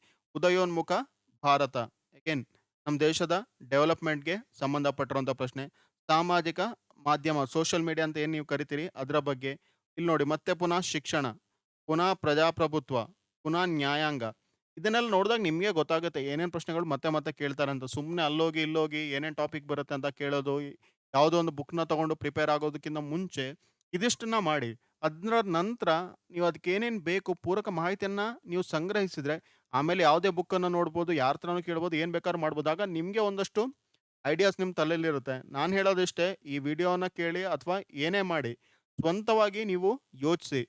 ಶಿಕ್ಷಣ ಯಾವ ರೀತಿ ಇರಬೇಕು ಅಂತ ಹೇಳಿದ್ರೆ, ನಿಮ್ಮ ದಾರಿಯನ್ನ ನೀವೇ ಹುಡುಕೋ ಥರ, ಅದಕ್ಕೆ ಬೇಕಾದಂಥ ಪೂರಕ ಮಾಹಿತಿಯನ್ನು ಒದಗಿಸೋ ಥರ ಇರಬೇಕು. ಎಲ್ಲವನ್ನು ಕೂಡ ನಿಮ್ಗೆ ಇನ್ನೊಂದು ಕಡೆಯಿಂದ ತಗೊಳ್ಳೋ ಥರ ಇರಬಾರ್ದು. ಇಲ್ಲಿ ಏನೇನು ಹೇಳಿದ್ದೀನಿ ಇದನ್ನು ನಿಮ್ಮ ಮನಸ್ಸಿನಲ್ಲಿ ಇಟ್ಕೊಳ್ಳಿ. ಇದನ್ನು ಇಟ್ಕೊಂಡು ನೀವು ಯಾವ ರೀತಿ ಸಾಗಬೇಕು ಅನ್ನೋಂಥದ್ದನ್ನ ನೀವಾಗೆ ಹುಡುಕ್ತಾ ಹೋಗಿ. ಇದನ್ನ ಏನಕ್ಕೆ ಹೇಳ್ತಾ ಇದ್ದೀನಿ ಇದನ್ನೆಲ್ಲ ಅಂತ ಹೇಳಿದ್ರೆ, ಅನೇಕರಿಗೆ ಈ ರೀತಿ ಯಾವ ರೀತಿ ಅನಲೈಸ್ ಮಾಡೋದು ಅನ್ನೋಂಥದ್ದು ಗೊತ್ತಿರಲ್ಲ. ಸುಮ್ಮನೆ ಇನ್ನೊಬ್ಬರ ಮೇಲೆ ಡಿಪೆಂಡ್ ಆಗ್ತಾ ಇರ್ತೀರ. ಇಷ್ಟು ವಿಚಾರಗಳನ್ನ ನೀವು ತಿಳ್ಕೊಂಡ್ರೆ, ನಿಮ್ಮ ಮನೆಯಲ್ಲಿರುವಂಥ ನಿಮ್ಮ ಅಣ್ಣ ತಮ್ಮಂದಿರು, ಅಕ್ಕ ತಂಗಿಯಂದಿರು ಅಥವಾ ಯಾರೋ ಇರ್ತಾರೆ. ಎಲ್ಲ ಎಕ್ಸಾಮಲ್ಲಿ ಕೂಡ ಇದೇ ರೀತಿ ಪ್ಯಾಟರ್ನ್ ಫಾಲೋ ಆಗುತ್ತೆ ಯೂಶುವಲಿ. ನೀವು SLCಯಿಂದ ತಗೊಂಡು ನಿಮ್ಮ ನವೋದಯ ಆಗಲಿ, UPSC ಆಗಲಿ, KAS ಆಗಲಿ, PSI ಆಗಲಿ, ಎಲ್ಲದಕ್ಕೂ ಇದೊಂದೇ ಬ್ಯಾಕ್‌ಗ್ರೌಂಡಲ್ಲಿ ನಡೀತಾ ಇರುವಂಥ ಕೆಲಸ. ಯಾವ ಹಿಂದಿನ ಪ್ರಶ್ನೆ ಪತ್ರಿಕೆ ಇರುತ್ತೆ, ಅದರ ಪ್ರಕಾರನೇ ಮುಂದಿನ ಕ್ವೆಶ್ಚನ್ ಪೇಪರ್‌ನ ಡಿಸೈನ್ ಮಾಡ್ತಾರೆ. ಆದ್ರಿಂದ ಈ ವಿಚಾರಗಳನ್ನ ಇನ್ನಷ್ಟು ಜನಕ್ಕೆ ನೀವು ಹಂಚಿ, ಯಾವುದೇ ಎಕ್ಸಾಮ್ ಆಗಿರಲಿ ಇದನ್ನ ಬರೀ PSIಗೆ ಸೀಮಿತ ಮಾಡಬೇಡಿ. ಎಲ್ಲದರಲ್ಲೂ ಕೂಡ ಇದನ್ನ ನೀವು ಬಳಸಿದ್ದೆ ಅಂತಾದ್ರೆ ಅದರಲ್ಲಿ ಖಂಡಿತವಾಗ್ಲೂ ನಿಮಗೆ ಯಶಸ್ಸು ಸಿಕ್ಕೇ ಸಿಗುತ್ತೆ. General discussion. ಈಗ ಅನೇಕ ವಿಚಾರಗಳನ್ನ ಎಸ್ಸೆ ಬಗ್ಗೆ ನಿಮಗೆ ಹೇಳ್ಕೊಟ್ಟಿದ್ದೇನೆ. ಇನ್ನೊಂದಷ್ಟು ವಿಚಾರಗಳು ಸಾಮಾನ್ಯವಾಗಿ ನೆನಪಲ್ಲಿ ಇಟ್ಕೊಳ್ಬೇಕಾಗಿರುವಂಥದ್ದು, ನಿಮ್ಗೆಲ್ರಿಗೂ ಗೊತ್ತಿರಬೇಕಾಗಿರುವಂಥದ್ದು. ಇದು ಎಸ್ಸೆ ಅಂತಲ್ಲ, ಸಾಮಾನ್ಯವಾಗಿ ನೀವು ಯಾವುದೇ ಡಿಸ್ಕ್ರಿಪ್ಟಿವ್ ಆನ್ಸರ್ ಇರಲಿ, ನೀವು ಯಾವುದೇ ಇಂಟರ್ವ್ಯೂಗಳಿರಲಿ ಅಥವಾ ಕಮ್ಯುನಿಕೇಷನ್ ಆಗಿರಲಿ, ಅದರಲ್ಲೆಲ್ಲ ಈ ವಿಚಾರಗಳು ಗೊತ್ತಿರಬೇಕಾಗತ್ತೆ. ಏನು ಅದರಲ್ಲಿ ಮೊದಲನೇದಾಗಿ ಬಾಡಿ ಮತ್ತು ಡೈಮೆನ್ಷನ್ಸ್. ನೀವೇನು ಬರೀತೀರಾ ಅಥವಾ ಮಾತಾಡ್ತೀರಾ, ಅದರಲ್ಲಿ ನಿಮಗೆ ಏನೇನು ಬಗ್ಗೆ ಮಾತಾಡ್ತೀರಾ ಅನ್ನೋಂಥ ಪೂರ್ವ ಕಲ್ಪನೆ ನಿಮ್ಗೆ ಇರಬೇಕು. ಯಾವ ರೀತಿ ಅದನ್ನ ಪ್ರೆಸೆಂಟ್ ಮಾಡ್ತೀರಾ ಅನ್ನೋಂಥ ಕಲ್ಪನೆ ನಿಮಗೆ ಇರಬೇಕು. ಮುಖ್ಯವಾಗಿ ಇಲ್ಲಿ ನೋಡಿ, ಉತ್ತರಗಳನ್ನ ನೀವು ಬರೀಬೇಕಾದ್ರೆ ಅನೇಕರು ಏನು ಮಾಡ್ತೀರಾ ಅಂತ ಹೇಳಿದ್ರೆ, ಇಲ್ಲಿ ಪೇಜ್ದು ಬಾರ್ಡರ್ ಇಲ್ಲಿದೆ, ಅಲ್ಲಿಂದಾನೇ ಬರೀಲಿಕ್ಕೆ ಶುರು ಮಾಡ್ತೀರಾ. ಆದರೆ ನೀವು ಪ್ಯಾರಾಗ್ರಾಫ್ ಯಾವ್ದಾದ್ರು ಹೊಸದಾಗಿ ಶುರು ಮಾಡ್ಬೇಕಾದ್ರೆ ನಿಮ್ಮ ಟೆಕ್ಸ್ಟ್ ಬುಕ್ಗಳನ್ನ ಅಥವಾ ಬೇರೆ ಯಾವ್ದಾದ್ರು ಬುಕ್ಗಳನ್ನ ನೋಡಿ ಅವರು ಒಂದು ಸ್ವಲ್ಪ ಸ್ಪೇಸ್ ಅಥವಾ ಜಾಗವನ್ನ ಬಿಟ್ಟು ಲೈನನ್ನ ಬರಿತಾ ಹೋಗ್ತಾರೆ. ನೀವು ಕೂಡ ಅದೇ ರೀತಿ ಮಾಡ್ಬೇಕು. ಇಲ್ಲ ಅಂತ ಹೇಳಿದ್ರೆ ಏನಾಗುತ್ತೆ, ನಿಮ್ಮ ಇಡೀ ಪೇಜ್‌ನಲ್ಲಿ ಎಲ್ಲಿ ನಿಮ್ಮ ಪ್ಯಾರಾಗ್ರಾಫ್ ಶುರು ಆಗುತ್ತೆ, ಇಲ್ಲ ಅದು ಕೊನೆ ಆಗುತ್ತೆ, ಎಷ್ಟು ಪ್ಯಾರಾಗ್ರಾಫ್‌ಗಳಿದೆ ಯಾವುದು ಕೂಡ ಅರ್ಥ ಆಗಲ್ಲ. ಆದ್ರಿಂದ ಪ್ರತಿಯೊಂದು ಪ್ಯಾರಾಗ್ರಾಫ್ ಬರೆಯೋದಕ್ಕಿಂತ ಮುಂಚೆ ಒಂದಷ್ಟು ಖಾಲಿ ಜಾಗವನ್ನ ಬಿಡಬೇಕು. ಅದು ಮೊದಲನೇ ಅಂಶ. ಎರಡನೇದೇನಂತ ಹೇಳಿದ್ರೆ ಅನೇಕರಿಗೆ ಒಂದು ಹವ್ಯಾಸ ಇದೆ. ನೀವು ಹೈಸ್ಕೂಲಿಂದಾನೇ ಬರ್ಕೊಂಡು ಬಂದಿರ್ತೀರಾ. ಎಲ್ಲಿ ಪೀಠಿಕೆ ಬರೀತೀರಾ ಅಲ್ಲಿ ಪೀಠಿಕೆ ಅಂತ ಬರೆದು ಅದ್ರ ಕೆಳಗಡೆ ಆ ಪೀಠಿಕೆಗೆ ಸಂಬಂಧಪಟ್ಟದ್ದೇನಿದೆ ಅದನ್ನ ಬರಿತೀರಾ, ಅಥವಾ ನಿಮ್ಮ ಉಪಸಂಹಾರ, ಇಲ್ಲಿ ಉಪಸಂಹಾರ ಅಂತ ಬರಿತೀರಾ, ಅದ್ರ ಕೆಳಗಡೆ ಉಪಸಂಹಾರದಲ್ಲಿ ಏನು ಬರಿಬೇಕು ಅದನ್ನ ಬರಿತೀರಾ. ಅದನ್ನ ಬರೆಯುವಂಥ ಅಗತ್ಯ ಇಲ್ಲಿಲ್ಲ, ಅಥವಾ ಬರೆಯೋದು ಬೇಡ ಅಂತ ಹೇಳ್ತೀನಿ ನಾನು. ಯಾಕಂತ ಹೇಳಿದ್ರೆ ನೀವು ಹೈಸ್ಕೂಲಲ್ಲಿ ಇದ್ದಾಗ ಅಲ್ಲಿ ಪ್ರೆಸೆಂಟ್ ಮಾಡ್ತಿರೋಂಥ ರೀತಿಯೇ ಬೇರೆ. ನೀವೀಗ ಗ್ರಾಜ್ಯುಯೇಟ್ ಆಗಿ ಇಲ್ಲಿ ಬಂದಿರ್ತೀರಾ. ಆದ್ರಿಂದ ಡೈರೆಕ್ಟ್ ಆಗಿ ಬರಿತಾ ಹೋಗಿ. ಪೀಠಿಕೆ ಕೆಳಗಡೆ ಏನು ಬರಿಬೇಕು ಅನ್ನೋಂಥ ವಿಚಾರ, ಅಲ್ಲಿ ಪೀಠಿಕೆ ಉಪಸಂಹಾರ ಅಂತ ಬರೀಲಿಕ್ಕೆ ಹೋಗಬೇಡಿ. ನಂತರ ಡೂಸ್, ಏನೇನು ಮಾಡಬೇಕು ಅಂತ ನಿಮ್ಗೆ ಆಲ್ರೆಡಿ ಹೇಳಿದ್ದೇನೆ. ಮುಖ್ಯವಾಗಿ ಇಲ್ಲಿ ನೀವು ಮಾಡಬೇಕಾಗಿರೋವಂಥದ್ದು ಏನು ಹೇಳಿದ್ರೆ, ನೀವು ಬರೆಯುವಂಥದ್ದು ಪಾಸಿಟಿವ್ ಟೋನಲ್ಲಿ ಇರಬೇಕು. ಏನದು ಪಾಸಿಟಿವ್ ಟೋನ್ ಅಂತ ಹೇಳಿದ್ರೆ, ನೀವು ಯಾವುದನ್ನಾದ್ರೂ ಕ್ರಿಟಿಸೈಸ್ ಮಾಡೋದು ಅಥವಾ ನೀವು ಅದ್ರ ಬಗ್ಗೆ ಮಾತಾಡ್ತೀರಾ ಅಂತಿದ್ರೆ ಅಲ್ಲಿ ನಿಮ್ಮ ಧನಾತ್ಮಕ ರೀತಿಯಲ್ಲಿ ಹೇಳಬೇಕಾಗುತ್ತೆ. ಉದಾಹರಣೆಗೆ ಎಲ್ಲೋ ಒಂದು ಡೆವಲಪ್ಮೆಂಟ್ ಪ್ರಾಜೆಕ್ಟ್ ಇರುತ್ತೆ, ಅಣೆಕಟ್ಟು ನಿರ್ಮಾಣವನ್ನು ಮಾಡ್ತಾ ಇರ್ತಾರೆ. ನೀವು ಅಲ್ಲಿ ಬರೆಯೋಕೆ ಹೋಗುವಾಗ ಅನೇಕ ವಿಧದಲ್ಲಿ ಬರಿಬೋದು. ಉದಾಹರಣೆಗೆ ನೀವು ಅಲ್ಲಿ ಬರಿಬೋದು, ಇಲ್ಲಿ ಅಣೆಕಟ್ಟನ್ನು ಮಾಡಿದ್ರೆ ದೇಶದ ಸರ್ವನಾಶ ಅಂತ ಬರೀಲಿಕ್ಕೆ ಹೋಗ್ತೀರಾ. ಆ ಥರ ಬರೆಯೋ ಬದಲಿಗೆ ಇಲ್ಲಿ ನೋಡಿ, ಅದನ್ನೇ ನೀವು ಯಾವ ರೀತಿ ಬರಿಬೋದು ಅಂತ ಹೇಳಿದ್ರೆ, ಇಲ್ಲಿ ಅಣೆಕಟ್ಟನ್ನು ನಿರ್ಮಾಣ ಮಾಡಿದ್ರೆ ಅಲ್ಲಿರುವಂಥ ಬುಡಕಟ್ಟು ಜನಾಂಗ, ಅಲ್ಲಿರುವಂಥ ಜೀವ ವೈವಿಧ್ಯತೆ, ಪ್ರಾಣಿ ಸಂಕುಲ ಹಾಗೂ ಅನೇಕ ರೀತಿಯ ಸಮಸ್ಯೆಗಳ ಉಗಮ ಆಗುತ್ತೆ. ಆದ್ರಿಂದ ಅಲ್ಲಿ ನೀವು ಅದನ್ನು ನಿರ್ಮಾಣ ಮಾಡುವಾಗ ಅಲ್ಲಿರುವಂಥ ಅಷ್ಟೂ ವಿಚಾರಗಳಿಗೆ ಸಮರ್ಪಕವಾದಂಥ ಪರಿಹಾರವನ್ನು ನೀಡಬೇಕು. ಹೇಳಿದ್ರೆ ಪ್ರಾಣಿ ಪಕ್ಷಿಗಳಿಗೆ ನೀವೇನು ಮಾಡ್ತೀರಾ, ಅಲ್ಲಿ ಅವ್ರಿಗೆ ಇನ್ನೊಂದೆಲ್ಲೋ ಒಂದು ಕಡೆ ನೀವೊಂದು ಫಾರೆಸ್ಟ್‌ನ ನೀವು ಕ್ರಿಯೇಟ್ ಮಾಡಿ ಕೊಡ್ತೀರಾ, ಅಥವಾ ಅರಣ್ಯದ ಸಂರಕ್ಷಣೆ ಮಾಡೋದಕ್ಕೆ ಏನೇನು ಕ್ರಮ ಕೈಗೊಳ್ತೀರಾ, ಅಲ್ಲಿರುವಂಥ ಜನರಿಗೆ ಅವ್ರಿಗೆ ಆಲ್ಟರ್ನೇಟ್ ಆಗಿ ನೀವು ಬದುಕಿಗೆ ಏನು ವ್ಯವಸ್ಥೆನ ಕಲ್ಪಿಸ್ತೀರಾ, ಅದ್ರ ಬಗ್ಗೆ ಬರಿಬೋದು. ಅಥವಾ ಇಲ್ಲಿ ಅಣೆಕಟ್ಟನ್ನು ಮಾಡೋದಕ್ಕಿಂತ ಮುಂಚೆ ನೀವು ಎಲ್ಲ ವಿಚಾರಗಳಿಗೆ ಸಮರ್ಪಕವಾಗಿ ವೈಜ್ಞಾನಿಕವಾಗಿ ತಜ್ಞರ ಸಮಿತಿಯ ಮೂಲಕ ಎಲ್ಲ ಪರೀಕ್ಷೆಗಳನ್ನ ಮಾಡಿ ಅವರ ತೀರ್ಮಾನಕ್ಕೆ ಬದ್ಧವಾಗಿ ನಡಿಬೇಕು. ಆಗ ಮಾತ್ರ ನಮ್ಮ ದೇಶದಲ್ಲಿ ಧನಾತ್ಮಕ ಬದಲಾವಣೆಗಳು ಸಾಧ್ಯ. ಆ ರೀತಿ ಬರಿಬೋದು. ಆದ್ರಿಂದ ಯಾವುದೇ ಟೋನನ್ನು ನೀವು ಬರೆಯುವಾಗ ಅದು ಪಾಸಿಟಿವ್ ಆಗಿರಲಿ. ಟೋನ್ಸ್ ಏನೇನು ಮಾಡಬಾರ್ದು, ನೆಗೆಟಿವ್ ಆಗಿ ಬರೀಲಿಕ್ಕೆ ಹೋಗಬೇಡಿ. ಪೀಠಿಕೆ ಅಂತ ಹೇಳಿ ಬರೆದು ಅದ್ರ ಕೆಳಗಡೆ ಬರೆಯೋಕೆ ಹೋಗಬೇಡಿ, ಡೈರೆಕ್ಟ್ ಆಗಿ ಅದನ್ನ ಬರೀರಿ.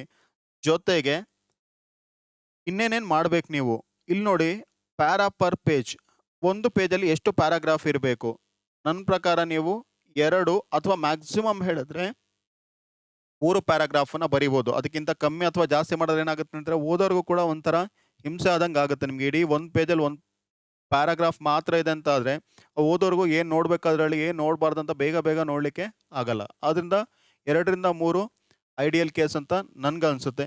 ಇನ್ನೊಂದು, ಅನೇಕರಿಗೆ ಒಂದು ಕ್ವಶನ್ ಇದೆ, ಡಯಾಗ್ರಾಮ್ಗಳನ್ನ ಹಾಕಬೇಕಾ ಬೇಡವಾ ಅಂತ. ಈ ವಿಚಾರ ಬಂದಾಗ ಒನ್ಸ್ ಅಗೇನ್ ನಾನು ತಗೊಳ್ಳೋಂಥದ್ದು ನಿಮ್ಮ UPSC ರೆಫರೆನ್ಸ್. ಅಲ್ಲಿ ಏನಾಗುತ್ತೆ ಅಂತ ಹೇಳಿದ್ರೆ ನಿಮಗೆ ಎಸ್ಸೆ ಅಂತ ಹೇಳಿ ಬಂದಾಗ ತುಂಬ ಪರ್ಟಿಕ್ಯುಲರ್ ಅದು.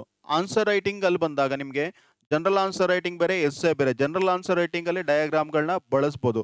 ನಾನು ಹೇಳೋದು ಅಂತ ಹೇಳಿದ್ರೆ ಎಸ್ಸೆಯಲ್ಲಿ ನಿಮಗೆ ಅತ್ಯಗತ್ಯ ಅಂತ ಕಂಡ್ರೆ ಅಲ್ಲಿ ಮಾತ್ರ ಬರೆಯೋಕೆ ಹೋಗಿ ಅದನ್ನು, ಇಲ್ಲ ಹೇಳಿದ್ರೆ ಅದನ್ನು ಬರೆಯದೇ ಇರೋವಂಥದ್ದು ಉತ್ತಮ. ಹಾಗಂತ ಹೇಳಿ ಕಂಪ್ಲೀಟಾಗಿ ಅವಾಯ್ಡ್ ಮಾಡಬೇಕು ಅಂತಲ್ಲ, ಡಯಾಗ್ರಾಮ್ ಬೇಕಾದಾಗ ಅಲ್ಲಿ ಇಲ್ಲಿ ಬಳಸ್ಬೋದು. ಆದರೆ ಅದೇ ನಿಮ್ಮ ಮುಖ್ಯ ವಿಷಯ ವಸ್ತುವಾಗಿ ಹೋಗಬಾರ್ದು. ಅದರಿಂದ ಇದ್ರ ಬಗ್ಗೆ ಯೋಚನೆ ಮಾಡಿ. ನನ್ನ ಪರ್ಸ್ನಲ್ ವ್ಯೂ, ನಿಮ್ಗೇನು ಅನಿಸುತ್ತೆ ಅನ್ನೋಂಥದ್ದನ್ನ ಕಮೆಂಟ್ ಸೆಕ್ಷನಲ್ಲಿ ಬರೀರಿ. ನಂತರ ಸ್ಟೇಟ್ಮೆಂಟ್ ಮತ್ತು ಸಪೋರ್ಟ್ ಅನ್ನೋಂಥದ್ದು, ಇದು ತುಂಬ ವ್ಯಾಲಿಡ್ ಪಾಯಿಂಟ್. ಏನಂತ ಹೇಳಿದ್ರೆ, ನೀವು ಯಾವುದೇ ಒಂದು ಉತ್ತರವನ್ನು ಬರೆದಾಗ ಇಲ್ಲೊಂದು ಬರೆದಿರ್ತೀರ, ಏನೋ ಒಂದು ಸ್ಟೇಟ್ಮೆಂಟ್ ಇರುತ್ತೆ.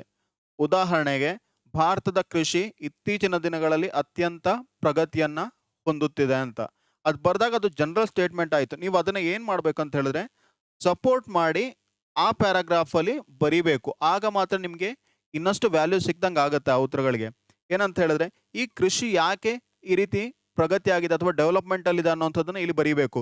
ಏನೇನು ಡೆವಲಪ್ಮೆಂಟ್ ಆಗಿದೆ ನಮ್ಮಲ್ಲಿ, high yield variety of seeds ಹೇಳಿದ್ರೆ ಅತ್ಯಂತ ಹೆಚ್ಚು ಈಲ್ಡನ್ನು ಕೊಡುವಂತಹ ಬೀಜಗಳಾಗಿದೆ, ಅಥವಾ ಅತ್ಯಾಧುನಿಕ ರಾಸಾಯನಿಕ ಗೊಬ್ಬರಗಳಾಗಿರ್ಬೋದು, ಅಥವಾ ಮಣ್ಣಿನ ಪರೀಕ್ಷೆ ಆಗಿರ್ಬೋದು. ಅದು ಏನೇನು ನಡೀತಾ ಇದೆ ಅನ್ನೋಂಥದ್ದು ಸಪೋರ್ಟಿವ್ ಸ್ಟೇಟ್ಮೆಂಟ್ಗಳನ್ನ ಆ ಪ್ಯಾರಾಗ್ರಾಫ್ದಲ್ಲಿ ಬರೀತಾ ಹೋಗಿ. ಆಗ ನೀವು ಇಲ್ಲೇನು ಬರೀತೀರಾ ಅದಕ್ಕೊಂದು ರೀತಿ ಇದು ಎಕ್ಸ್ಪ್ಲನೇಷನ್ ಕೊಟ್ಟಂಗೆ ಆಗುತ್ತೆ.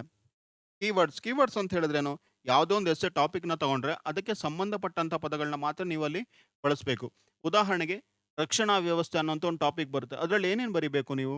ರಕ್ಷಣಾ ವ್ಯವಸ್ಥೆಯಲ್ಲಿ ನಮ್ಮ ವಿದೇಶಾಂಗ ನೀತಿ, ನಮ್ಮ ದೇಶದ ಆಂತರಿಕ ಭದ್ರತೆ, ಗಡಿ ಸಮಸ್ಯೆಗಳು, ವಿವಾದಗಳು, ಅದೇ ರೀತಿ ಮಿಸೈಲ್, ಟೆಕ್ನಾಲಜಿ, ತಂತ್ರಜ್ಞಾನ, ವಿಜ್ಞಾನ, ಸಂವಹನ, ಇದೇ ರೀತಿ ಅನೇಕ ಅದಕ್ಕೆ ಸಂಬಂಧಪಟ್ಟಂಥ ಪದಗಳನ್ನ ಬಳಸಿ. ಆಗ ನೀವು ಬರೆಯುವಂಥ ಎಸ್ಸೆದು ಅಂದಚಂದ ಜಾಸ್ತಿ ಆಗುತ್ತೆ. ನಂತರ ಈ ಪ್ರಶ್ನೆ ಅನೇಕರಿಗೆ ಇರುತ್ತೆ, ನಂದು ಗ್ರಾಮರ್ ಕರೆಕ್ಟ್ ಆಗಿಲ್ಲ, ಜೊತೆಗೆ ಹ್ಯಾಂಡ್ ರೈಟಿಂಗ್ ಚೆನ್ನಾಗಿಲ್ಲ, ಫ್ಯಾಕ್ಟ್ಸ್, ಡಯಾಗ್ರಾಮ್ ಏನೇನು ಮಾಡಬೇಕು ಇದಕ್ಕೆ?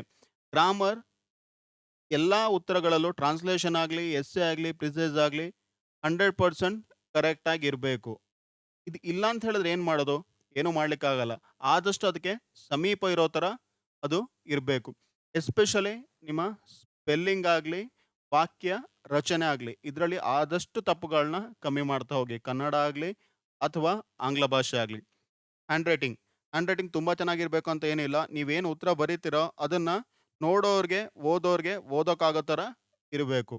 ಫ್ಯಾಕ್ಟ್ಸ್ ಆದಷ್ಟು ನೀವು ಎಸ್ಸೆನ ಬರೆಯೋದಕ್ಕಿಂತ ಮುಂಚೆ ಕಾಮನ್ ಆಗಿ ಏನೇನು ಟಾಪಿಕ್ಸ್ಗಳು ಬರುತ್ತೆ ಅದರ ಬಗ್ಗೆ ಫ್ಯಾಕ್ಟ್ಸ್ಗಳನ್ನ ಕಲೆಕ್ಟ್ ಮಾಡಿ ಇಟ್ಕೊಳ್ಳಿ. ಡಯಾಗ್ರಾಮ್ ಬಗ್ಗೆ ಆಲ್ರೆಡಿ ಹೇಳಿದ್ದೇನೆ. ಡಯಾಗ್ರಾಮ್ಗಳನ್ನ ನನ್ನ ಪ್ರಕಾರ ಅತ್ಯಗತ್ಯ ಇದ್ದರೆ ಮಾತ್ರ ಬಳಸಿ, ಅಥವಾ ಬಳಸಬೇಕು ಅಂತ ಹೇಳಿದ್ರೆ ತುಂಬ ಬಲವಂತವಾಗಿ ಅಲ್ಲಿ ಬರೆಯೋಕ್ಕೆ ಹೋಗಬೇಡಿ. ಏನೇನು ಅತ್ಯಂತ ಮುಖ್ಯ ವಿಚಾರಗಳಿದೆಯೋ ಅದನ್ನು ಡಯಾಗ್ರಾಮಲ್ಲಿ ಬರಿತಾ ಹೋಗಿ. ಇದಿಷ್ಟು ಇವತ್ತಿನ ಎಸ್ಸೆ ಬಗ್ಗೆ ಮಾಡಿರುವಂಥ ವಿಡಿಯೋ. ನಂತರದ ವಿಡಿಯೋಗಳಲ್ಲಿ ಟ್ರಾನ್ಸ್ಲೇಷನ್ ಉಳಿದಿದೆ ಹಾಗೂ ಸಾರಾಂಶ ಉಳಿದಿದೆ. ಅದ್ರ ಬಗ್ಗೆ ವಿಡಿಯೋನ ಮಾಡ್ತೀವಿ. ಅಲ್ಲಿ ತನಕ ಸಬ್ಸ್ಕ್ರೈಬ್ ಮಾಡಿ, ಶೇರ್ ಮಾಡಿ,